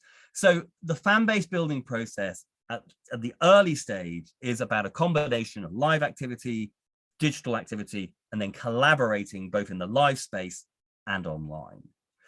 So let's just quickly say a little bit about live and then a little bit about digital and social. So first of all, live. Obviously, live music is a revenue stream. And we talked earlier how for some artists, live will be the biggest revenue stream. It's how they make most money. Now, the last 2 years have been very unusual in that regard, but hopefully we are slowly getting back to shows becoming the norm again. And so live is becoming a revenue stream again. And there are different ways you make money out of live as an artist. The most obvious is the money that the people pay to get into the venue, ticket money. Now, whether or not you're running the show yourself, and so you get the box office, or maybe you have a deal with whoever is promoting the show, or maybe the venue where you share the box office, or maybe you're being paid a fee for your time, but that fee is coming out of the box office. So that's a really important revenue stream, the ticket money. But also with live shows, you can use the show to sell merchandise. So that's another revenue stream. And remember before when we said that because of copyright, you have control over the performance of your music. So actually, if you're performing your own songs, you're due royalties. Now, those royalties come in through the collective licensing system. So the collecting society is going to collect those revenues and then pass them on to you. But as an artist, when you're playing live, there are 3 different ways you can make money: the ticket money, merchandise sales, and any money you're due for the copyright in your songs that comes through the collective licensing system. Now, technically, merchandise and song royalties, those are actually intellectual property revenue streams, but the shows are giving you an opportunity to sell merchandise and to make money from your song rights. So those are how we make money as artists when we play live. The live industry actually has other ways of making money. Venues and festivals and the promoters who actually stage the shows also make money from ticket sales, but will also sell food and drink for the people who come to the show. And that's extra revenue. And then there's brand money in shows. Some venues, some festivals, some tours will have a brand sponsor involved that brings extra money to the table. So for artists, live is about ticket money, merchandise, song royalties. For the industry, it's about ticket money, food and drink money, and brand money. If we look at an artist's live career, most artists' live careers follow a similar progression, which is basically working your way up what we call the live music ladder. So you start at really small venues, and then slowly but surely you start playing bigger venues, so more people are coming to the show. And then if you're playing festivals, and obviously there's a big global festival network today, and they're slowly coming back online post-COVID. With festivals, you start playing bigger festivals and bigger stages at the festivals. It has to be said that live music is quite a top-heavy business. It's a lot easier making money out of live when you're playing to thousands of people a night versus hundreds of people a night. If you're playing to 60 people a night, actually, it can be quite hard to make much money. Bit of ticket money, maybe you sell some merchandise, maybe you do some song royalties. So it definitely, as you work your way up the live music ladder, live is going to become more lucrative. Most artists work with business partners on the live side of their career. So you might get an agent. Now, this is more common in some markets than others, but an agent is somebody who helps artists build their live career, looking for opportunities to play live and negotiating the deals with the promoter, which is the person who actually puts on the show. So as an artist, you'll be working with promoters who put on the show. You may have an agent that sits between you and the promoter. Obviously, there are venues who actually host the shows. They may also be the promoter, but often they're separate. And then there are the companies that sell the tickets. Meanwhile, on the artist side, you might have a manager, you might have a tour manager, you might have legal and accountancy. So generally, you start out on your own. And you find opportunities to play live. Maybe you make those opportunities by staging your own shows. But slowly but surely, you will start working with other people in the live industry, and maybe you get an agent and a manager who can help you grow that side of your business. So that's how we make money from live. And I mean, you know, it takes me 40 minutes to explain how you make money from copyright, and it takes me 4 minutes to tell you how you make money from live, because live is a lot easier to understand than copyright, which requires an understanding of copyright law. But remember, there is that other aspect to live. Yes, we can make money out of live activity, but at the outset, we can also use live activity to grow the fan base, to find an audience for your music. And in the early stages, when actually you're not making much money from live, that fan base building aspect is really important. And so it's like, where can you play that will allow you to play your music to some new people? Okay, people who've not heard your music before. Maybe some of the audience knows your music already, but some people do not. So where can you play to get in front of new people? What opportunities are there? Can you support another artist? Can you collaborate with another artist? Can you guest with another artist? Are there festivals you can play? Are there events you can play that will allow you to perform in front of other people? Because that will help you grow the fan base. But crucially, the live activity and the digital activity are very closely aligned. Because if you play a show and you get to play to people who have not heard your music before, how do you make them a fan? How do you bring them into the fan base? Well, you connect them to your digital activity. You use your shows to try and get people to connect with you, whether it's through Instagram or YouTube or Spotify, whichever platform is most relevant for you and your audience.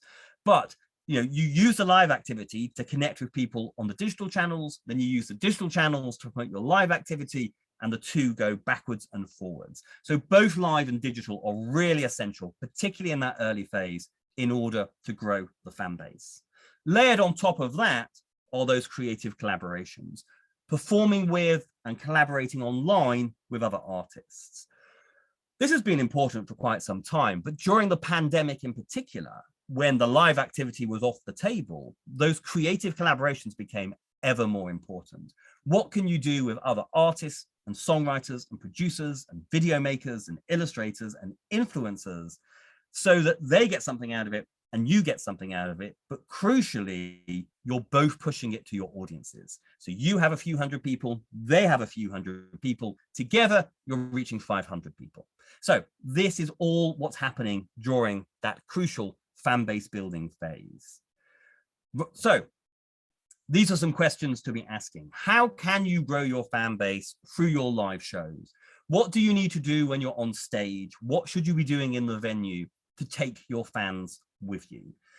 Can you get them to connect with you on YouTube, on Spotify, on Instagram, there and then, so that you'll be able to get messages to them? So what can you do with your live shows so that your live shows are not just about making money, they're also about growing the fan base? And if your live shows aren't making any money, they should definitely be growing the fan base.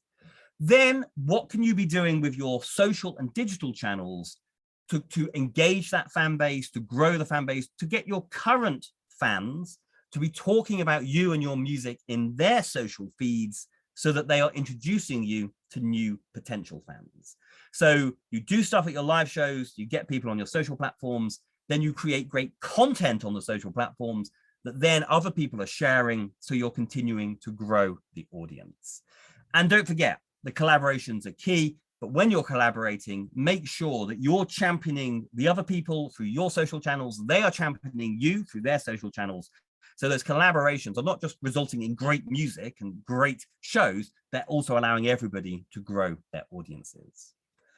In terms of the digital channels, in terms of which digital channels, this is a massive, it depends. Okay, which channels you should be using depends on you, your country, and your fans. I think in most countries today, Instagram is a bit of a constant for many artists, but you will also find some artists who say, no, actually, I still talk to more of my fans through Twitter or through Facebook, or of course, TikTok. For some artists, TikTok has actually now become the place where they are most likely to talk to their fans. Maybe there's YouTube, maybe there's SoundCloud. YouTube and SoundCloud are interesting because they're both streaming services, but they also have social media elements to them. We could actually add the streaming services here. We're going to talk in a short while with Ida about how she had a partnership with Angami, who we mentioned earlier. So sometimes the streaming services can also be useful platforms to help you grow your audience. What about live streaming? Live streaming grew during the pandemic for obvious reasons, but there are two sides to live streaming. Some people do ticketed live stream shows. It's an online version of going to a concert. You buy tickets, it has a start time, maybe the concert is actually happening live, or maybe actually it was pre-recorded and then it is being premiered at one time. But you can only see it if you have a ticket. It's like going to a gig. But then there's the live streaming that people do on platforms like YouTube and Instagram and TikTok and Twitch, where you're not usually selling tickets, but you're finding other ways to engage with fans. But this is where not only are we trying to grow the fan base, generally it's collaborations which will grow the fan base with live streaming. It's also, can we monetize the fan base? Will our fans give us tips and donations while we're playing live? Will they give us income through digital gifting on TikTok and Twitch or Instagram? Will they buy merchandise while they're online? Are there things we can be doing with our live streaming? Or maybe would brands get involved with our live streaming in order to bring in some income as well as growing the fan base? Then we have those tools which can help you beyond social media. So maybe you want a website, a web page, which is your personal presence on the web. You probably are going to use something like Squarespace or WordPress to build a really simple website. Then there are the mailing lists. Now, these are more important for some fan bases than others, and in some countries than others. But certainly here in the UK, there's definitely still a value to having an email list, to having an email relationship with your fans. And so you can use a platform like MailChimp in order to have a mailing list. And then those logos in the middle you may not recognize, they are smart link tools. One of the challenges when you're talking about your music online is how do you direct people to your music on streaming services? Okay, because remember, all of this is about growing the audience, growing how many people are listening to your music. That's not to say you're constantly using Instagram or TikTok or whatever to say, listen to my music, listen to my music. Actually, you definitely should not be doing that. But occasionally you're going to be directing people to where they can listen to your music, or they can buy merchandise or tickets or whatever. And the smart link tools like Smart URL and Linkfire are tools you can use so that you have a single link that people click on, it takes them to a page, and then they can say if they want to listen to the music on Spotify or YouTube or Angami or wherever. So these are other tools that we can use beyond social media, beyond live streaming, to help grow and engage a fan base online. And then there are those transactional tools. We can actually start to monetize the fan relationship. So yes, we're building a fan base so more people stream our music, so we make more money from streaming. Yes, we're building a fan base so that more people come to our shows. We can make more money from our live activity. But how else can we make money from the fan base? And this is another area that has been growing during the pandemic. Are there things that you can be doing with Patreon or with Bandcamp or with YouTube and TikTok where you can get extra little bits of money, not money coming through TuneCore for the licensing of your music, but money that your fans might spend because they love what you're doing or because they want to access something that's not available to everybody. So something unique, or they want to be able to be seen as being somebody who's supporting your music or a super fan of your music. And this is an area that's really growing at the moment across all online creators, but including within the music community. There are new ways that you can try to monetize that online relationship. Again, depends on the country, depends on the fan base, but this is becoming an ever increasing part of the experience. You may have come across all of the hype around so-called NFTs or non-fungible tokens. In some ways, that's part of this. You've got a fan base online. Some of those fans want to feel that they are extra special fans. Maybe you can sell them an NFT, which basically is a digital file linked to a bit of code on the blockchain that gives them the sort of the extra special status for owning that particular piece of digital entertainment. So all the ways that we can grow the fan base, but ultimately monetize the fan base. So there you go. That's my very quick guide to building a fan base through live activity and through online activity. It's all about growing the audience, although we should also remember that live activity can also bring in revenue, as can that online direct-to-fan relationship. Okay, somebody said GoFundMe does not work in Algeria. That's a very important point, that with these logos, they don't all work globally. So obviously you do need to check that out if you are operating exclusively in Algeria. So some of these are global, some of them are not. So that's a good little bit of extra information there. But of course, if you're growing an audience in another market, maybe you're growing a bit of an audience in France, for example, then maybe you could set up an account in France and people will be able to gift you there. But you're right, not all of these platforms are necessarily global yet. Most of them are constantly increasing the number of markets they are in. You'll find with things like Facebook and TikTok and Instagram, things like the monetization tools, they usually begin in a small number of markets. So they're constantly adding new tools, but it usually begins, either they begin in the US or they begin in the big emerging markets like India. Okay, they'll start in India or maybe Indonesia. And then they slowly start to roll them out around the world. So often the UK will come next. So you are right. Some of these might be available, some of them might not. But new tools are being launched all the time and existing tools are rolling out into different countries. Okay, so what we're going to do now is we're going to return to our artist entrepreneurs and we're going to do two things. First of all, we're going to talk to them about their live activity. Then we're going to talk to them about their social media and digital communication activity, bit of direct to fan. Let's start off with live. So we're going to get each of our artist entrepreneurs, or three of them, have picked a show that they did. And we're going to find a little bit about the story behind the show, how it came together, how it worked commercially, and so on and so forth. So I think we're going to go with Sharika first. So maybe you want to turn on your camera and your microphone once again, and maybe talk us through this show, how it came about, and why it's particularly notable for you.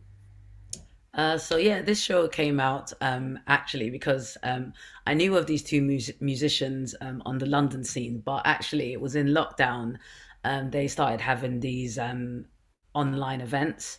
Their night it was on before, but this night is celebrating like female songwriters, and they asked me to to come on board with them. So we'd already like had made quite a connection together online, like just having 4-hour streams and stuff like that. So it did actually come out from being online. And yeah, so we had this event planned for when things opened up. And yeah, this was like the first event in real life that I had with them. So quickly with the online event first. So obviously everyone started experimenting with live streaming during the pandemic. Yeah. Which platform did you choose to use? So sorry, getting mixed up. For them, we used StreamYard, which was put onto YouTube and Facebook. Right, yeah. So you were using one platform behind the scenes because it gave you more functionality, but then the fans would pick YouTube or Instagram to watch. Yes, exactly. Yeah. And were you monetizing those live streams? Were you selling tickets or taking donations, or were they just... Yeah, we were taking donations, yeah, which was good. Yeah.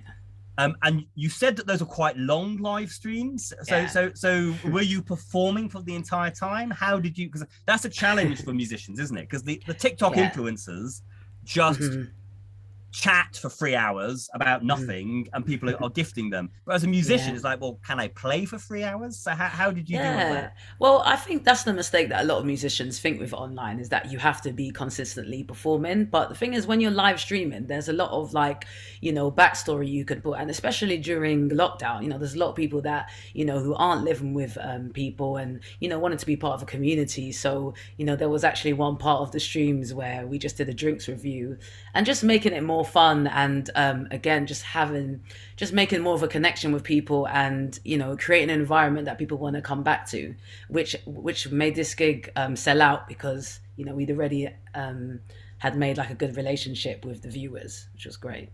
Yeah, it's really interesting, isn't it? So that was this connection between the digital activity and the live activity through those live streams where you were just taking donations. Anybody could tune in for free, but you built a bit of a loyal following. So as soon as you could announce we're doing the real thing, you had a ready-made audience to buy the tickets. Yeah, it was like it sold out really quickly, and merch was, I think, because you just already made that connection with everyone. And even though, obviously sometimes online people just have funny names, but, they want to come out their shell because you've kind of already had that conversation with them. And that's the thing with online, you can read their comments. So it's a bit more of an interaction, and people like, hey, you can hear what I'm saying. So yeah, it was really good. And so were you actually promoting this show, or were the other musicians promoting the show? Who was doing the logistics and the organizing? To be honest, it was actually more them. They I think before even lockdown, they had already started this night, so people knew about it, celebrating female songwriters. And to be honest, I didn't have to do much. Of course, like as someone who's on the bill, you share and you promote it as well. But yeah, it sold out pretty quickly, which was good. You mentioned merchandise. So for you at your shows, is that important for getting that little bit of extra revenue in? Oh, definitely. I think a lot of people look over it, and they think it's kind of weird, like with things like CDs and T-shirts and stuff. But I think a lot of people overlook the experience you're giving people and them taking away something. Especially like people would go and spend money on Starbucks coffee and stuff like that. It's all about making them feel like it's something that they want to remember and something that they want to take home with them. But yeah, it's really good merchandise, and it was something that I overlooked for a long time when I was gigging, and it does help. Yeah, so make sure you have the merch with you, and then I mean, one of the challenges then is, do you then tell people during the set that you've got merch to buy? Because I always think rappers have a real advantage here, because often part of the persona of a rapper is, I'm brilliant, I'm a genius, buy my stuff. Whereas I think as a singer-songwriter, sometimes you feel a bit squeamish. Oh, definitely. Like there's this video that I saw online. I think it's called The Art of Asking or something like that. And, they put it really brilliantly, that it's just that thing of that you got to feel confident in asking. You got to, you got to feel confident in what you have to give, and that people do want to see you grow. And people like to feel that, oh, I can help, especially with things like, I don't know, NFTs. People want to feel more involved. So I think you've just I think definitely rappers can do it a bit better. But as long as you like promote yourself as someone who wants to get by and is really enjoying doing what you're doing, I don't think it's that cringe in asking. Yeah. Yeah, so it's finding subtle ways in your set to remind people that they might want to take something home with them. Yeah. Yeah. Okay, let's get Echoes next, I think. So you've picked a festival that you performed as the UK was starting to come back online post the pandemic. So talk us through this. Cool. Yes, this is a showcase festival called Focus Wales, obviously in Wales. And this was just last October. So it's the first live gig I played after lockdown. And I'm a massive fan of showcase festivals for many reasons. But one of them is that not only do I get to discover loads of incredible acts when I go to them, but in the room specifically are lots of booking agents and people that run festivals in other countries, as well as just normal people that are going to be fans. It's a great chance to get in front of other people that can also book you for other things. So yeah, I love them.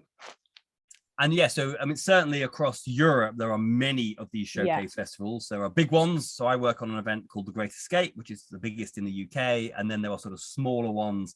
So I suppose in terms of one of the reasons playing an event like this is there are industry people in the room who might then book you for tours or shows or festivals. But I suppose then it says, but then how do you get booked for this?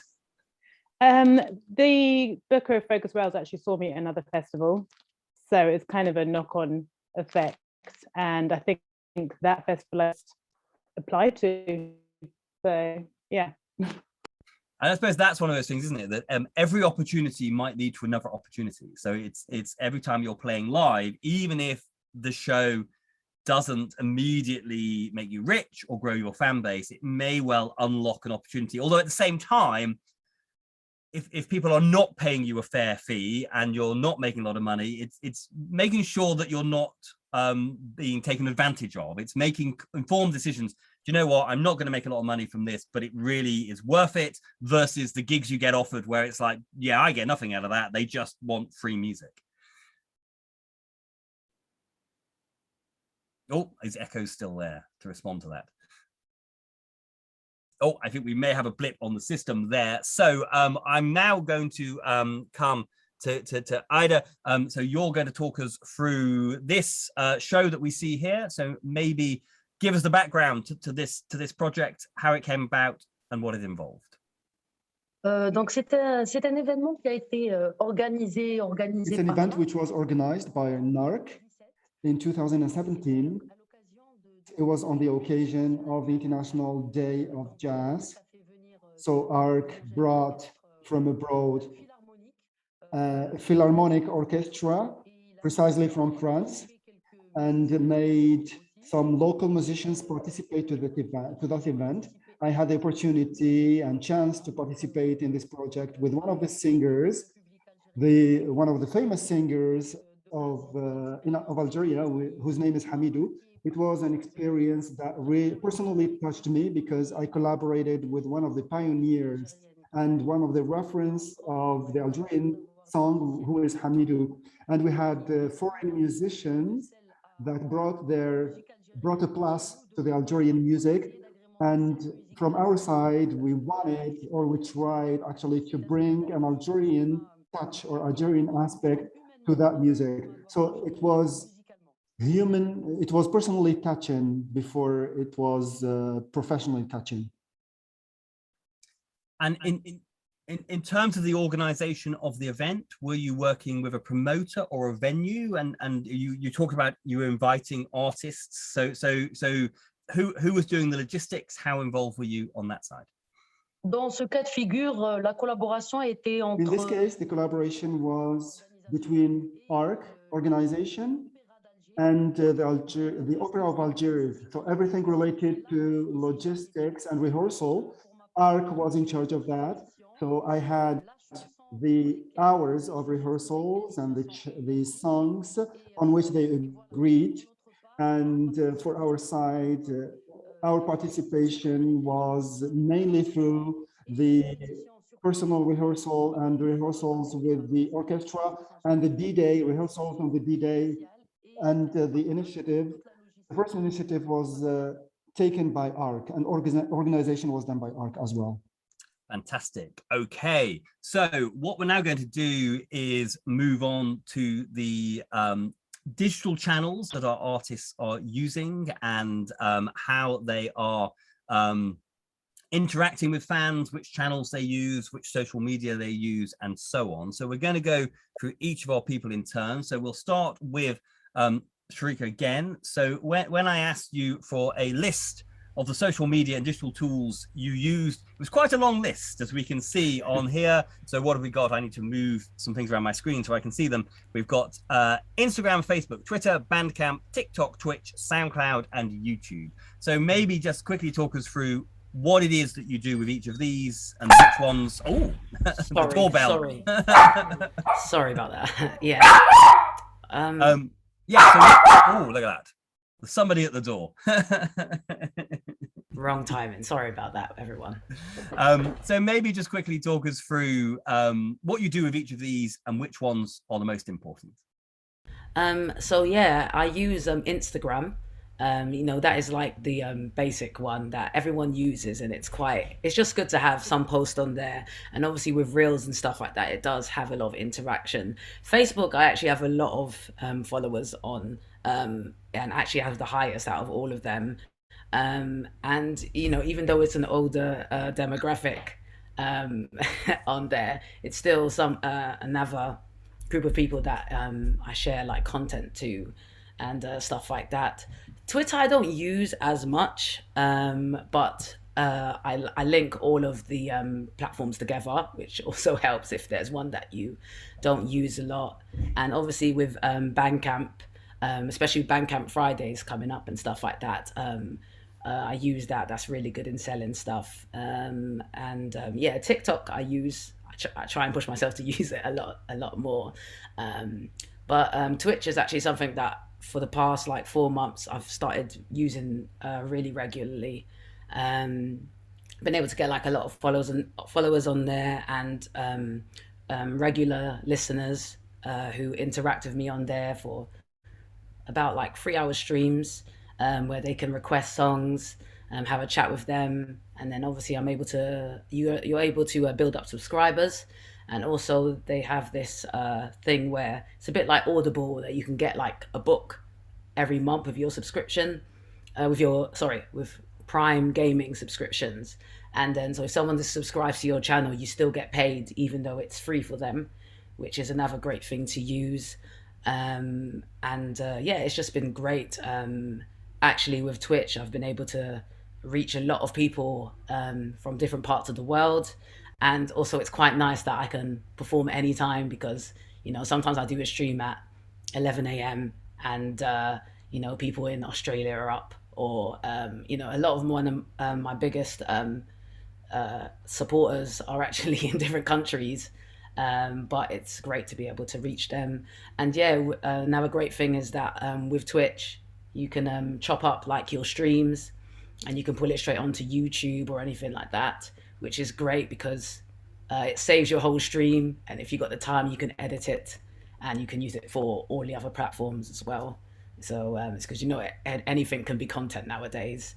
And lastly, yeah, SoundCloud is actually something that I've kind of like turned my back on a bit, but actually from a lot of my interactions on Twitch, a lot of people say that they do use it and they quite like finding unfinished tracks and stuff like that. And, some people just want to find something new rather than what Spotify algorithm says they think they might like and stuff like that. So it's something that I've started using, especially that, over the past year, I've started producing my own music and, trying out different things. So it's been great to use SoundCloud in that way.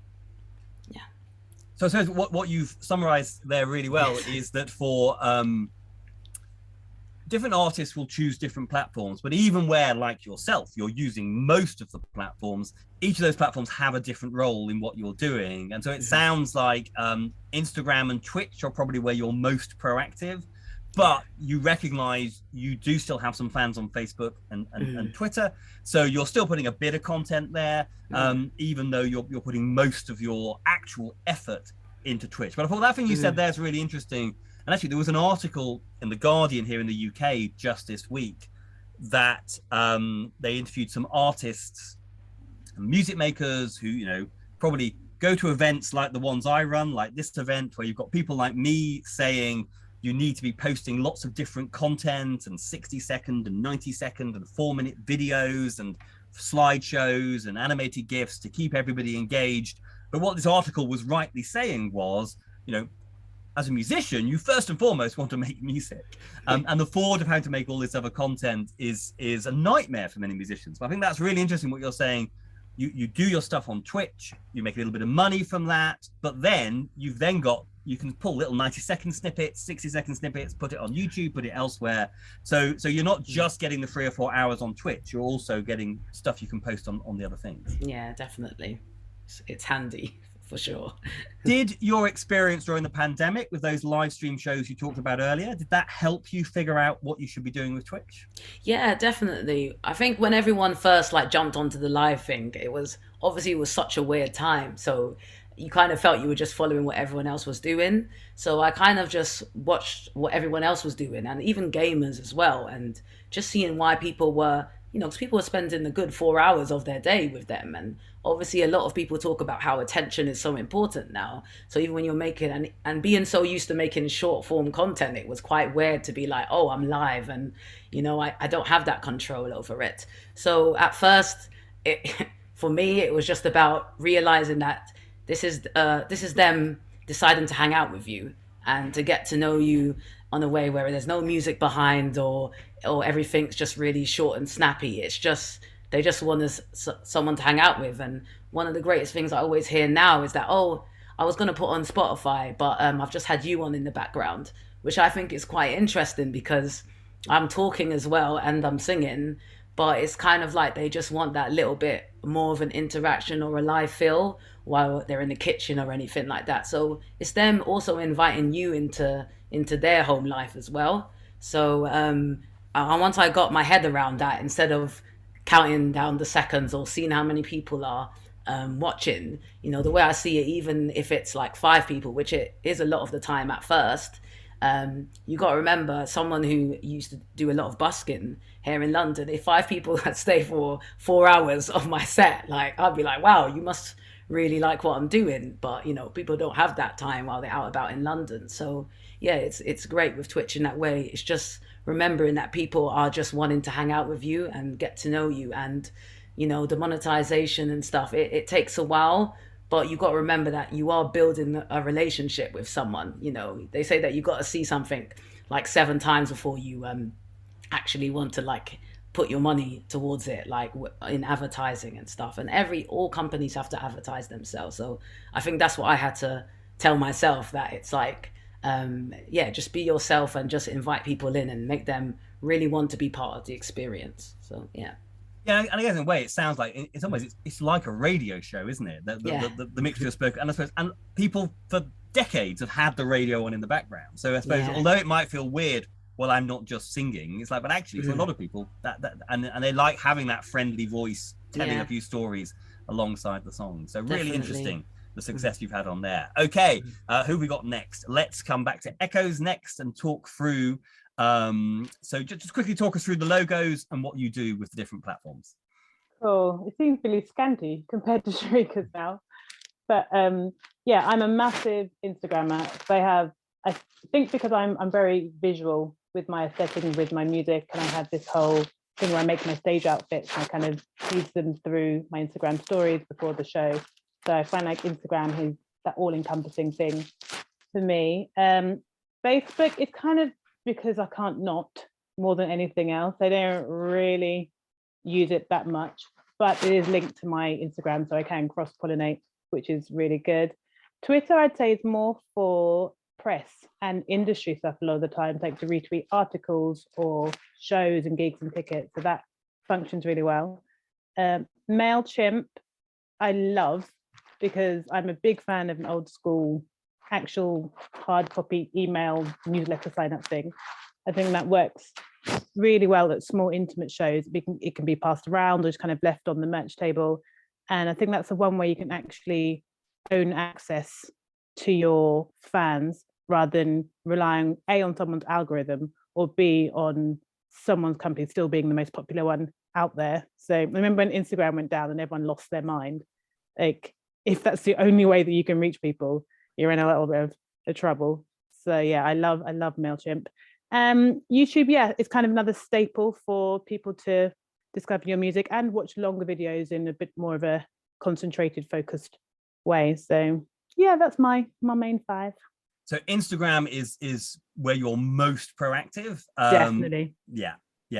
But and it's interesting with the email, because I mean, certainly here in the UK, we would always advise artists to have that mailing list. Obviously, it does vary greatly from country to country, depending on how widely email is still used. There are some countries where, you know, people are much more likely to be using something like WhatsApp than email. That said, I also know artists and managers who have built WhatsApp groups. Yeah, it's true. For their fans. So if that's where your fans are, you are still using Facebook's platform, unfortunately, or Meta's platform, we should say. Not quite the same as email, but you do have I suppose what you get with MailChimp is you have nobody's algorithm getting in the way. That's the thing. And you know, actually, if you can get people talking to you on a messaging app like WhatsApp, even though it's ultimately owned by Facebook Meta, there's no algorithm. So again, it's a way of circumventing the algorithm. Definitely. And if you can get everyone on your mailing list, like if you've got a single out and say, can you just forward this to one other person, then you kind of double the reach of your mailing list each time, in a way that you just can't guarantee a platform will even show it to the people that have opted in, let alone people that don't know you. Okay, so let's come next to Ida. Now, obviously, we've got Instagram, we've got Angami, we've got YouTube. So it's interesting, we've got Angami here. So we've been talking mainly about social media platforms, but streaming platforms can also be useful partners. This often involves getting the streaming platform on board to support you. So it's not necessarily open to everybody, but you've got a really interesting story about how Angami did support one of your projects. So maybe before we get onto Instagram, you can tell us how the relationship with Angami came about and what it involved. Donc, comme je l'avais dit tout à l'heure, Angami est à peu près l'équivalent Donc, voilà, as I said earlier, Angami is the equivalent of Spotify for those who don't know what Angami is. It's used in the Middle East.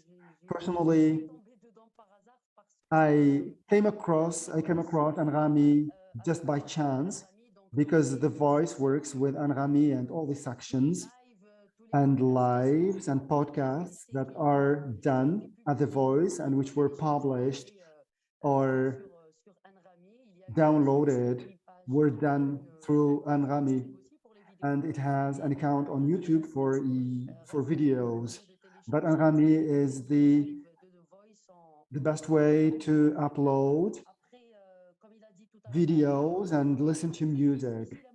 As Abdou said it in the first part, it's a bit difficult to have a clear idea about these platforms in Algeria, because we don't pay through card, we don't use e-payment, and it's usually on YouTube that we find this kind of platforms. So Angami, as opposed to Spotify, has connections which are for free. We can listen to songs, playlists, and upload a song without paying any fee. In a way, Angami will be more practical in Algeria than Spotify, because it's for free and listening online without having to pay any fee. That's about the platform of Angami. And in terms of getting video content and things beyond your music on Angami, is that something that anybody can do, or does it depend on you having specific contacts at the platform? I think that we can create playlists through Angami. To be honest, my own profile was created by the marketing team and the audiovisual team of The Voice. My profile was created automatically. For the rest, I think that it's easy to open a profile and to feed it to feed it with a playlist. I don't think that it's going to be a difficult thing to do. if we move on to social media, so we've talked with Sharika and with Echoes that Instagram is where they're most active, but they are also using Facebook and Twitter and others. Would you say in Algeria that really it is all about Instagram? Oui, oui. Yes, because I think that Instagram is the most used platform here. And over the last year, TikTok is starting to take in the lead. I don't have the exact statistics. I don't have the right figures, exact figures, but I think that we can put Instagram in the first position and and TikTok in the second position. It's true that Instagram is present in our society. When we talk about figures, it's a little bit, I'm sorry to say that, because Instagram has a number, a trend, and not profile, because we speak about the number of views and don't speak about the profile of the person. So it's a little bit, so I feel sorry for that, because numbers are overpassing the artist in itself. But to answer your question, Instagram is number one in Algeria. And how are you using Instagram? What kind of content are you putting on there? Je pense que c'est un contenu qui... I think that it's a content that link my personal life to my artistic life, my day-to-day life, because people try to follow the artist in his or her real life. So his outings with friends, his outings with family. I think that it's a content that resume or summarizes actually my private life and my public life. And this is the side that brings us closer to our audience, this access or accessibility to the artist, and see what they do in the morning, what they do in the afternoon, and how do they do their rehearsal. Fantastic. Okay, and finally, let's come to Ralph. And I mean, we talked earlier about how a lot of your work is making music to go into trailers and into media and things like that. But I think you would say these platforms are still important for you as much to build a network within the music industry and within the media industry as to actually find fans for your music. Yeah, exactly. So I used all of social media for the sole purpose of building my own network within the industry, because I tried to look inwards in our society, in our country, to find the cinematic music industry and trailer music or soundtracks or some, the music that I like and that I envision doing for the long term. And unfortunately, it wasn't here, and we're pretty far behind from what's going on in the world right now. So what I did is pretty much looking outward from where I am, and I used social media for that on that regard. So I started with Facebook, and I started to email and slide in my my SoundCloud links and Dropbox links with industry contacts, and also used their websites, and yeah, I also had recently I had a few contacts by using Clubhouse, especially with the start of the pandemic. So everyone you started to use Clubhouse for whatever subject they wanted to talk about, and there was some community that talked about cinematic music and trailer music and all that stuff, and production music in general. And so yeah, I just introduced myself and started to vibe with few industry contacts, and that's how it kind of works. So I made contacts from Clubhouse, from Instagram, mostly from Facebook, and some from LinkedIn also. And yeah, the rest just came contact me from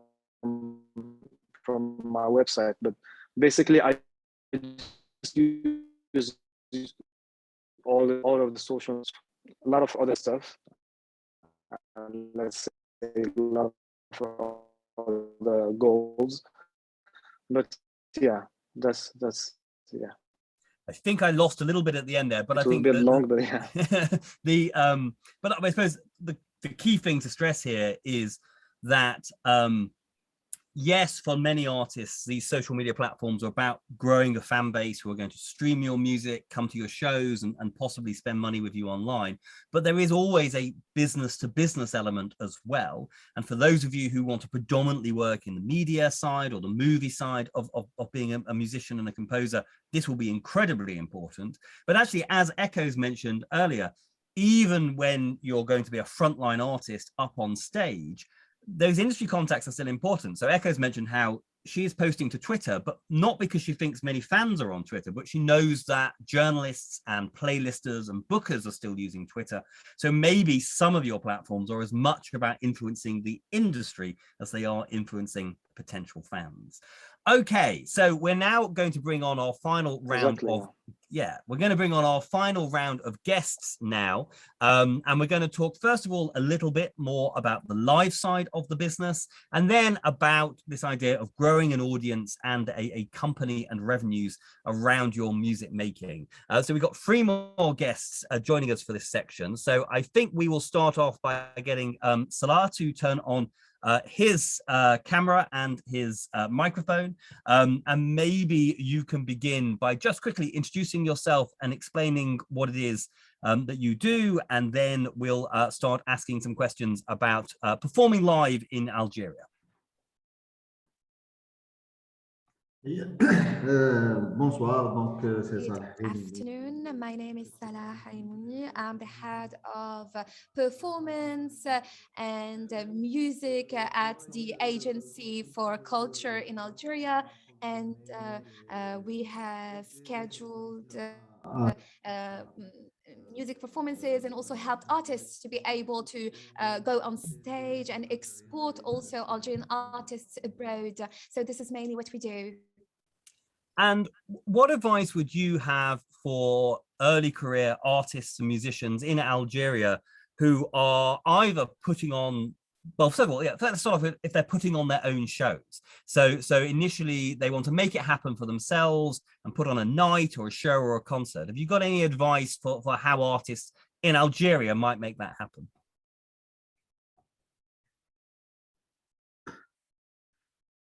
Écoutez, organiser un spectacle. A show in Algeria for a new artist would be a way too ambitious, in my opinion, to make such an initiative.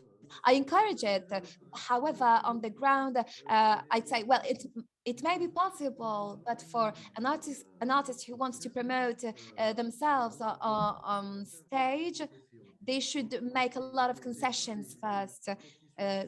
First off, they must be sure of their fan base and study the market before going on board, and also be sure of what they will be presenting to the public and the show that they will be doing to the public, and also how to train the public, and also how to find partners who might be able to help this artist to achieve this performance that they want to make, and also be sure of the artistic content they want to present. So this is the advice I would give to a new artist. And if an artist, for the reasons you alluded to, isn't in a position to put on their own show, in terms of finding opportunities to play live at other people's shows or at other people's venues, how would you go about getting those opportunities, finding out about those opportunities, persuading people to book you to play?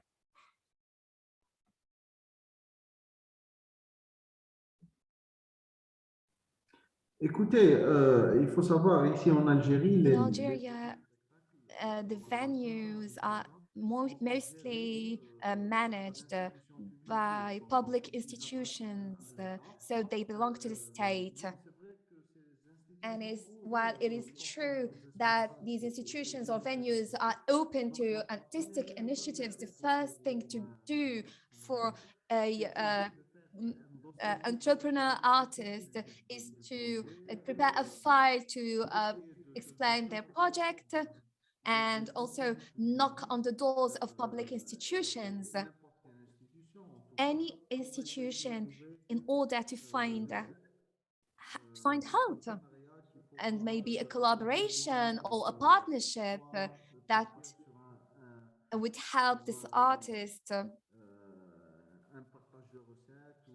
do, for example, copyright sharing, or maybe benefit from a free venue where they won't have to pay to perform there.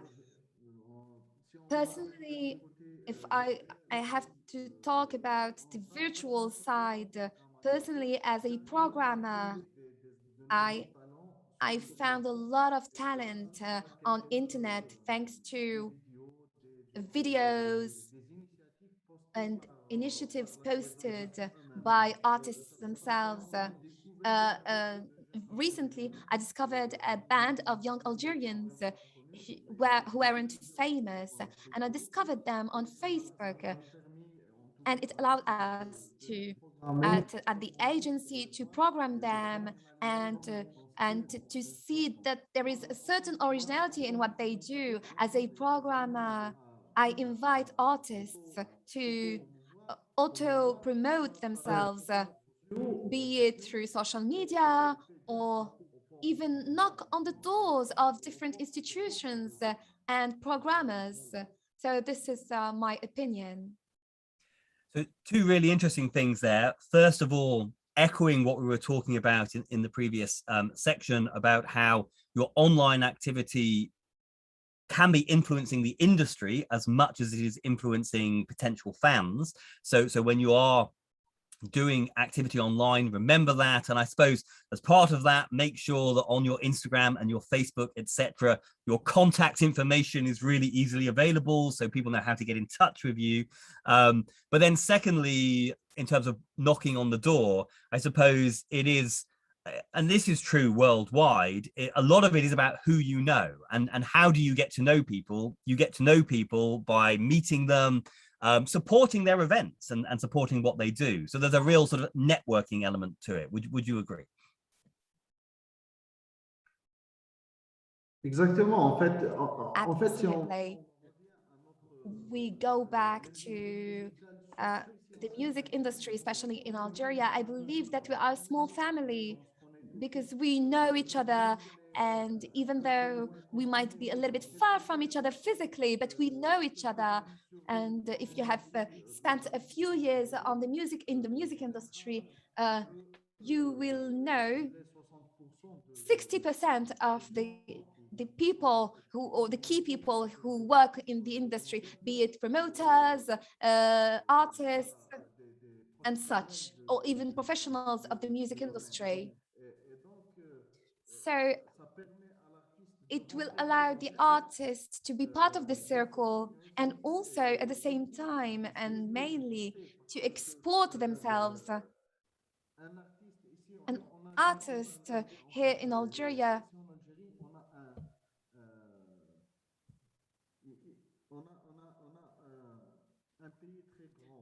Algeria is a big country.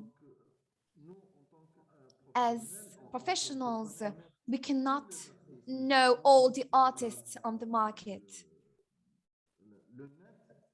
Internet and social media particularly allowed us to promote a lot of artists and also to get to meet a lot of artists.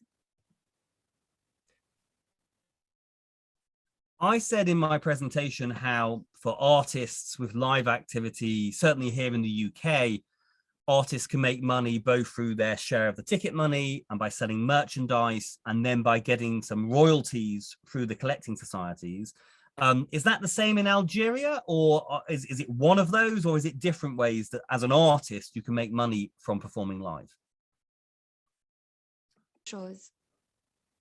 vous voulez parler, en fait, vous voulez dire que You mean, do us artists generate money from their live performances on their live performances on internet? Is that what you mean?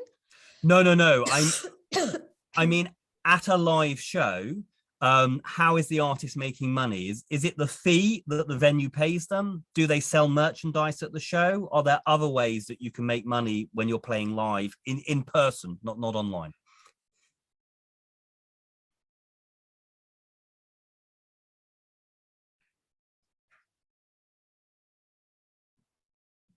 À 80% ici en Algérie. 80% here in Algeria, it's through royalties and the money that they get, the artistic money that they get, and negotiated between the artist and the organizer at the beginning as a deal.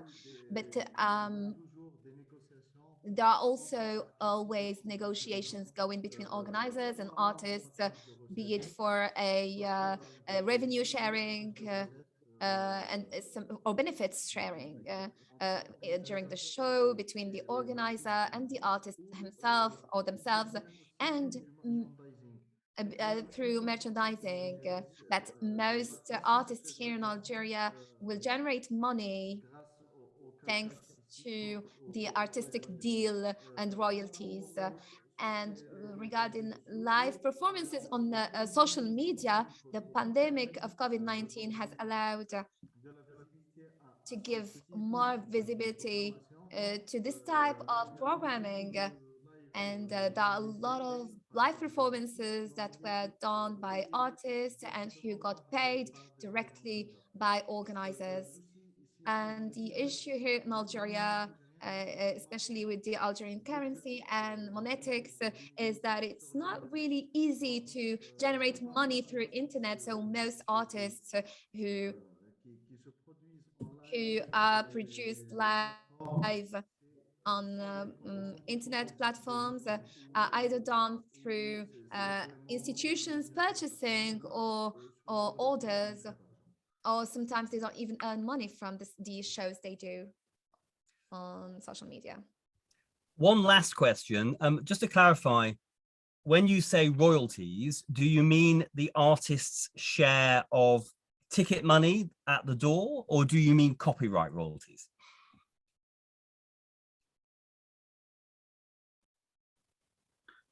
Non, c'est. I'm talking about the artist who is going to share with the organizer the price of the tickets, or the money generated by the tickets, entry tickets. Yeah, I thought that's what you meant, but I just wanted to be certain. Yes, I thought that's what you meant. I just wanted to be certain. Yeah. So basically, of the money that goes into the box office, it is split between the venue, the organizer, and the artist. Exactement. Fantastic. Exactement. Exactly. C'est exactly what is done. But as I said, it's 20% of the forms of shows that are carried out in Algeria. 80% of them are shows during which artists will make a deal at the beginning in which they will discuss the price, and then there are royalty or neighboring rights and also copyrights. These are this is the money that will be generated after the performance. That the way the artist gets his money is mainly through what they call artistic deals. Yeah. So there are the different revenue streams, but the share of box office is the most important. I'm going to ask Colin now to turn on his camera and microphone to get a UK perspective on how live works here, but then also elsewhere in the world as well. But maybe you can just quickly begin by giving us a very quick introduction of who you are and the company that you work for. Hi, Chris. Yeah, I'm Colin Keenan, booking agent at ATC Live, which is a UK-based booking agency. We book shows all throughout the world, predominantly in UK and Europe. And I did mention booking agents briefly in an earlier presentation, but I didn't go into any great detail about what an agent does. So maybe you can talk to us about what is the role of an agent, and so here in the UK, at what point would an agent get involved with an artist? Yeah, so the role of an agent predominantly is to help grow an artist's live business. So, build up through selling 100 and 300 cap venues up to arenas, stadiums, whatever else. We would come to the team with a coherent strategy on how to do that, in terms of headliners and what soft ticket plays you do along the way, whether that's festivals or support shows. So that's the bulk of the work. The agent's role is growing, and we're starting to offer more services, whether it's live streaming or private events or branding opportunities. But that should give you an idea of what most of our work is. In terms of when an agent will come on board, you typically need some kind of story there already. And it also helps to have a manager. Managers can affect so much in the artist's career, whether it's the live side or record and publishing deals, or building out the team further, bringing in radio teams and whatnot. The agent mostly deals with the live side. So until you've got a manager pulling everything together, an agent won't really be able to do a great deal for you. And it also helps to have some kind of story, whether that is we've sold out a 300 capacity venue in our hometown, or this great national publication like The Guardian or something similar has picked us up already.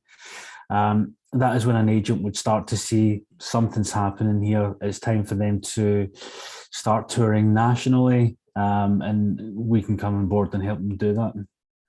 So if an artist is early on, they don't have an agent, and maybe they're not quite ready for an agent for the reasons you've just described, but obviously they need to get their live side going. So for example, here in the UK, how can artists find opportunities to play live when they are doing it basically on their own? Yeah, I mean, a lot of artists, even myself years and years ago when I was in a band, would go out and book their first show themselves. And that's a brilliant experience for anyone. You not only get the live experience, but you learn more about the business, what it takes to go and book that venue and set up the production and bring supports in, how you deal with the accounting and whatnot. But other than that, you want to make sure your music is as solid as possible. You want to start taking that to local promoters, do your research, look at the venues that you like attending as a fan, look at who's promoting the bands that you like to go and see there, and just start reaching out and saying, here's my music. If you've got any great talking points, like, I sold out a little venue in my hometown, or again, some press is picked up or whatever, make sure they know that as well. And just, promoters can't book you if they don't know who you are. Make yourself known. And from there, just keep at it. Keep building your way up through the ranks. And I guess that comes back to what we were talking about earlier, which is this connection between the live activity and the online activity, in that the online activity is where you tell your story, but the live activity gives you a story to tell. So it's the two very much go hand in hand. Yeah, exactly. And you can be caught in a catch-22 with these things as well, where sometimes you just need, you need some kind of story to drive live. You need live to drive the story. As I said before, you just need to keep yourself out there, and something somewhere along the line will click, whether that is getting the right support or festival that will push either the live or the online further and enable the other to keep moving. And you mentioned that the artists you work with, although you're based in the UK, they obviously tour all over the world. I mean, how much of the live industry it's the same globally, and how much is each country a little bit different in terms of how people get booked, how the venues work, what you have to think about from a logistical point of view and things like that? The process is fairly similar throughout the world. The agent will go to the promoter or the venue, you'll book the artist through, you'll kind of cut a deal in a similar way and whatnot.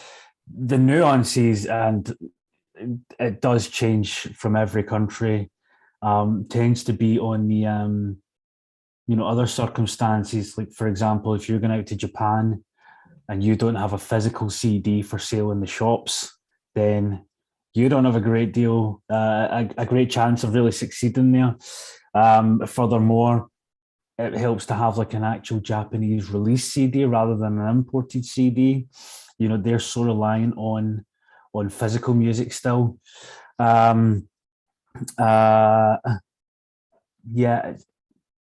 I mean, it's just every country is completely different from the last. You know, if you're a folk band or Americana band, you'll do very well in Netherlands and Scandinavia and Europe, but you're going to struggle in Germany and France.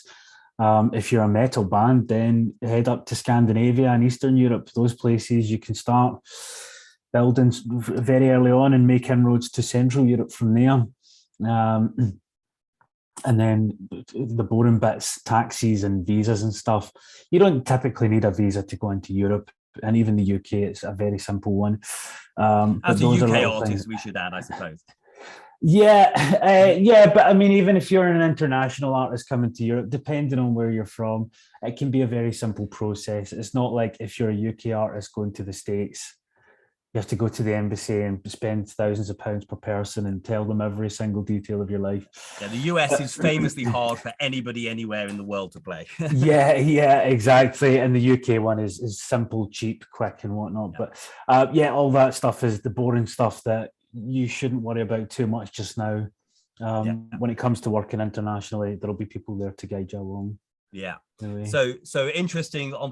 On one level, quite a lot of the mechanics is the same around the world, but then there are those that the way you promote yourself, tell your story is different genres play better in different countries, and then a few sort of legalities as well. Yeah, exactly. And also, you know, speaking about Angami, there are different social medias in different continents as well. And it's always useful to keep an eye on what they're using over in South Korea compared to China and Japan as well, because if artists are actively promoting themselves on those sites, they'll have a better chance of breaking in those markets as well. Yeah, and that comes back to something we said way earlier, actually, when we're talking about streaming. It's also why, so if you're an Algerian artist, for example, obviously it's important to know what is important in your market. But if you're going to build a fan base elsewhere in the world, it might be that other streaming services, other social media that aren't very important at home will become important once you start building a fan base elsewhere. I'm going to ask my final guest to turn on his mic and camera now. And so we're going to sort of talk about practical advice from Kwame on how this fan base building process and possibly some of the business partners you might work with along the way. So if Kwame wants to turn on his camera, before I start asking my questions, why don't you just very quickly say hello and explain who you are and what you do? Hi, my name's Kwame. Who am I and what do I do? I wear a lot of hats. Chris knows that. Probably why he chose me. Okay, so I am in the MMF, so our Music Managers Forum. I am vice chair of the MMF.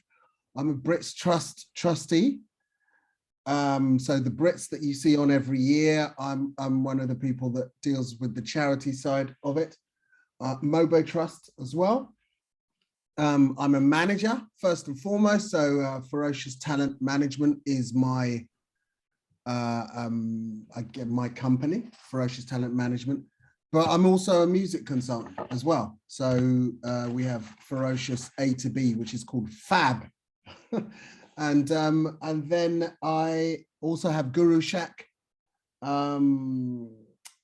I'm a member of the BMC, which is the Black Music Coalition, and I'm also head of A&R for Point Blank Records. So a smorgasbord, a feast of a suite of different things that I do, but actually each one helps the other, which I'm really pleased about because my life suddenly starts to make more sense. But obviously while it was all being put together, I remember thinking, why? But now I get it. Anyway, that's me, Kwame Kwarteng, and I'll put my, I'm going to add the one thing Kwame forgot on that very long list for understandable reasons, which is also founded the Ultimate Seminar. Yeah, sorry, they will kill me, actually. Andrea and Nikki will kill me for that. Sorry, you're absolutely correct.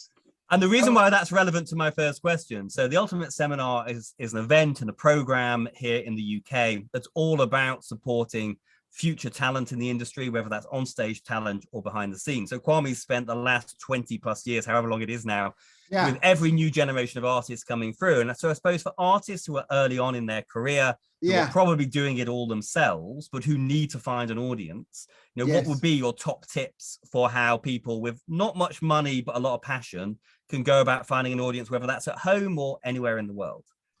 It's interesting. You said two things: not much money and a little passion can go a very, very long way. Okay, do not be fooled into thinking that you need money for everything. Really, there are a lot of, as we've seen with many of the artists that I've just been listening to. Number one, you're learning all the time. So I was listening to Sharika and, you know, just everybody speaking. I was like, yeah, actually, you know, Twitch, I might get into that a bit more, you know, or whatever. There are all of these platforms that you can use. And one might be really good for you and another one not so good. And then you lean into the one that is better for you, and then the one that isn't, so you lean away from. One golden rule I would say is do not try and please everybody. Don't. Because you know what? If you look at yourself as an original blueprint, or if you're looking at it in modern terms now, you'd say like an NFT. If you look at yourself as being that thing, there are bound to be people out there that like aspects of what you do, and then there'll be other people that dislike things of what you do. Don't worry so much about the people that dislike, just concentrate on the people that like the various parts. So don't try and please everybody, I would say, is first rule. I'd say also finding a scene is really important. You know, so finding the two, you could think, great, he's just told us not to try and please everybody, but finding a scene, sometimes you'll go into an online chat group and you'll just clock that there are some people that are kind of speaking your language. Lean into those people, find out a bit more about them, maybe follow them on Instagram, maybe follow them on their socials, strike up a convo, find out where they go, you know, to what places they kind of rate, and then you go to them. And generally, I think what you'll do is you'll find sort of like-minded people as yourself. But so I would say that. I would definitely say as well, learn from the best. That's another thing. Learn from the best. You're going to have somebody that you look up to as a heroine or hero or whatever. And it's that thing of actually, you know, taking a bit of what they do and applying it. And don't be afraid to apply that reality in real time. Do you know what I mean? So don't be afraid of being influenced in real time. I'll give you a really good example. I was watching the Kanye West documentary just recently. And what really struck me about it was that actually the footage, and again, this is what we were talking about, the footage is actually quite raw, you know, the commentary behind it is actually quite raw. But what they've done is they've really captured the time brilliantly. So it's very, very soulful. So if you're around at that time and you're watching it, you're like, oh yeah, I remember that. And that's the thing, you know, what you are doing at the moment is relevant. And always remember that it has a value. So yeah. Give me the question again, Chris, just in case I've wandered off it.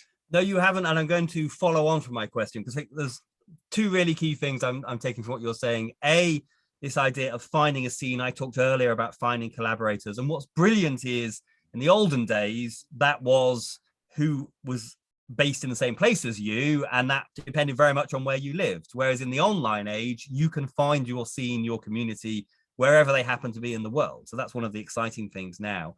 And then the other thing, you talked about constantly learning. I mean, I think we were both listening to Sharika's Twitch experiences, and it's like, okay, I've learned.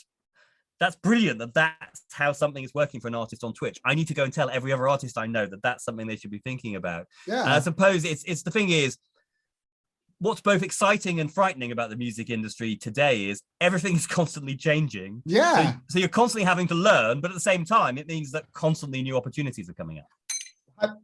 100%. It's like actually very, very true.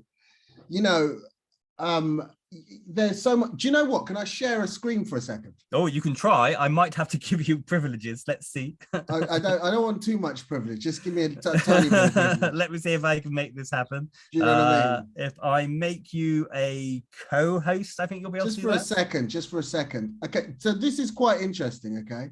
So we were talking about sharing scenes. Okay, so what was really interesting about this is one of the bands I look after, right? What they've done is they've proved this point. They go to a jam session called Ori Jam. Happens every week in East London. And what they did is they started to attend it. And they started to attend it and play at it so much that actually the organizer was kind of like, hey, look, you know what? We should talk about doing something again. And then they were like, well, we've got our album launch coming up. So they were like, all right, fine. Let's do something. Now, what then happens is that the band and the kind of phenomena both rise at the same time. So you've got the band, you've got the band, and you've got the. So what happens is you end up with this kind of Motherland Journey pre-album launch at the one and only Ori Jam. It was so good to see a lot of familiar faces, and the night was such a wicked turnout.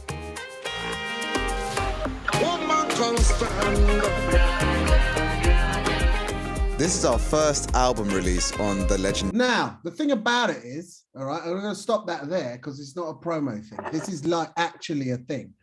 It's just to get across that because they started to go to it every Monday, there was a scene that was happening there that they really liked, that they plugged into, and that as a result now, that scene is growing, their fan base is growing, but they're growing from a place.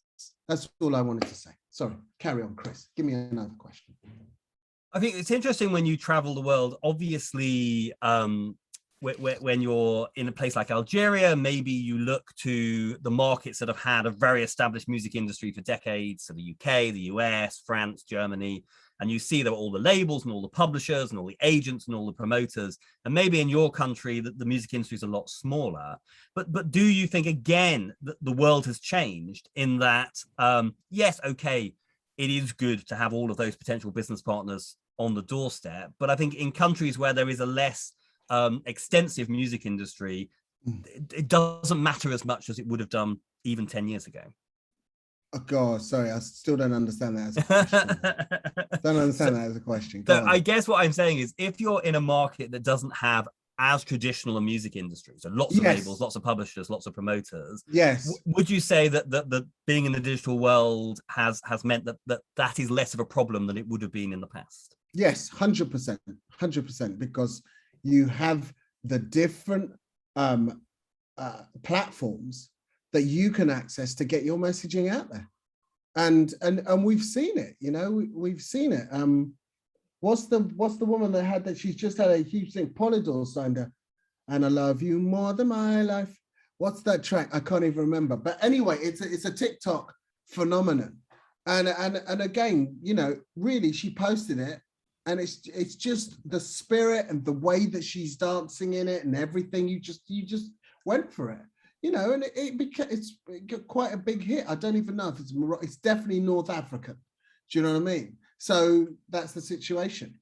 So you know, Sorry. There's Aladid Abad said, "How do you grow your fan base and stay connected with them without spamming?" Can I answer that one? Yeah, you answer that, and I might also ask a couple of the artists to answer that as well. Okay, stay connected without spamming. I just think treat your fans as you would like to be treated. So, you know, spamming is when you get a whole load of general messages that could be for anyone. So I'm always like, I'm very about personalizing your top 200, you know, keeping it really personable with your top 200, you know. So to me, all of that stuff is, you know what, I'm emailing you, or I'm WhatsApping you, or we do have a WhatsApp group over here that you can join, or whatever, you know. I definitely think that. So just treat people as you would want to be treated, you know, and that's the situation. To use marketing people who use horrible terminology for things, but nevertheless, sometimes it makes sense. Marketing people quite often talk about having a pipe or maybe taking people on a journey. So you have one thing that you're saying to everybody, but then, yes, you're constantly saying to fans, if you're really excited about this, join me here. Oh, and if you're really, really excited, join me here. And as you're moving them along from Facebook to Instagram to TikTok to Twitch, you're giving them more and more of your time, A, because they clearly want it, so you're not then annoying them, and B, they're probably more likely to spend money with you, so you're sort of moving them along and then offering them something where ultimately they might be able to spend some money with you. Yeah, but also it's the thing of community building as well. Like, you know, really, you know, it's going to sound bonkers, but it's not all about the money, l'argent. It's not all about that. So it really, if you know, different followers, different friends, different fans contribute to your project in ways sometimes that you don't even realize. They might have told a friend who's told a friend who's told a friend. And then, you know what, you're in another country and that person says, no, I heard about you through blah, blah, blah. You know what, my friend's got a car company that is now going to take you from this part of the country to that part of the country, and we're going to reduce our price by X, or we're going to actually just do it for free, or do you know what, you do this for us and we'll do that. I think there's going to be a lot more of this cross exchange barter kind of thing happening, you know. So that's what I'm saying. Don't always, it's not all about the cash. I know that sounds very kind of hedonistic and pie in the sky, but honestly, it really isn't. The older I get, the more that is true. We are running out of time. Actually, we've already run out of time, but we've got but if anyone tuning in has any questions, I mean, I know that actually some of our panelists have been answering questions through the Q&A box. But if any of you have any questions, we're going to wrap up in a couple of minutes, but you can still put them in there. But I'm going to ask Kwame one last question, which is, you mentioned in amongst your big long list of things, you're a manager first and foremost. Yes. So maybe, you know, for those artists who are earlier in their career and don't yet have business partners, and I mean, again, quite how formalized management is varies hugely from countries to country. So in the UK, we have a very big management community. In some countries, there are hardly any managers. But what is the main role of the manager in an artist's career, I guess, is what I want to ask you. I think I always say that you are a creative partner with the artist. So it's not so much just business. It's like the whole, it's steering a creative journey. And it's also about, I think, being able to, while the artist is busy being in the present, you know, dealing with the music and everything here, I think it's your job as a manager often to look way out into literally over the shrubs onto the horizon and kind of go, okay, that's where we want to end up. Let me start putting the things in place for us to end up over there. So, and also the other thing is, I think a lot of what you do managerially is to realize sometimes your artist might be insecure, and what you're doing is you're reaching into the mind of the artist and you're pulling out an idea that they have that might be the most kind of insecure and fragile idea. And what you're then going to do is you're then going to, I just say, boost it. So I've really got a good example of this for me is old Miss Laura Mvula is a good example. So I managed Laura Mvula for the first 5 years of her career, and we went gold and various and Brit nominated and all sorts, Mercury nominated, all sorts. Now, one of the things with her was that I could see the orchestra, even the word, was a huge thing for her, it was massive. So my thing was, okay, looking at that, when it comes to the thing that we do next, let's follow our noses a bit on that word. So I got in contact with an orchestra, you know, the Dutch Metropole, got in contact with them, started talking with them about a show, then went to the BBC, spoke with them about a show, then ended up having her at the Royal Albert Hall.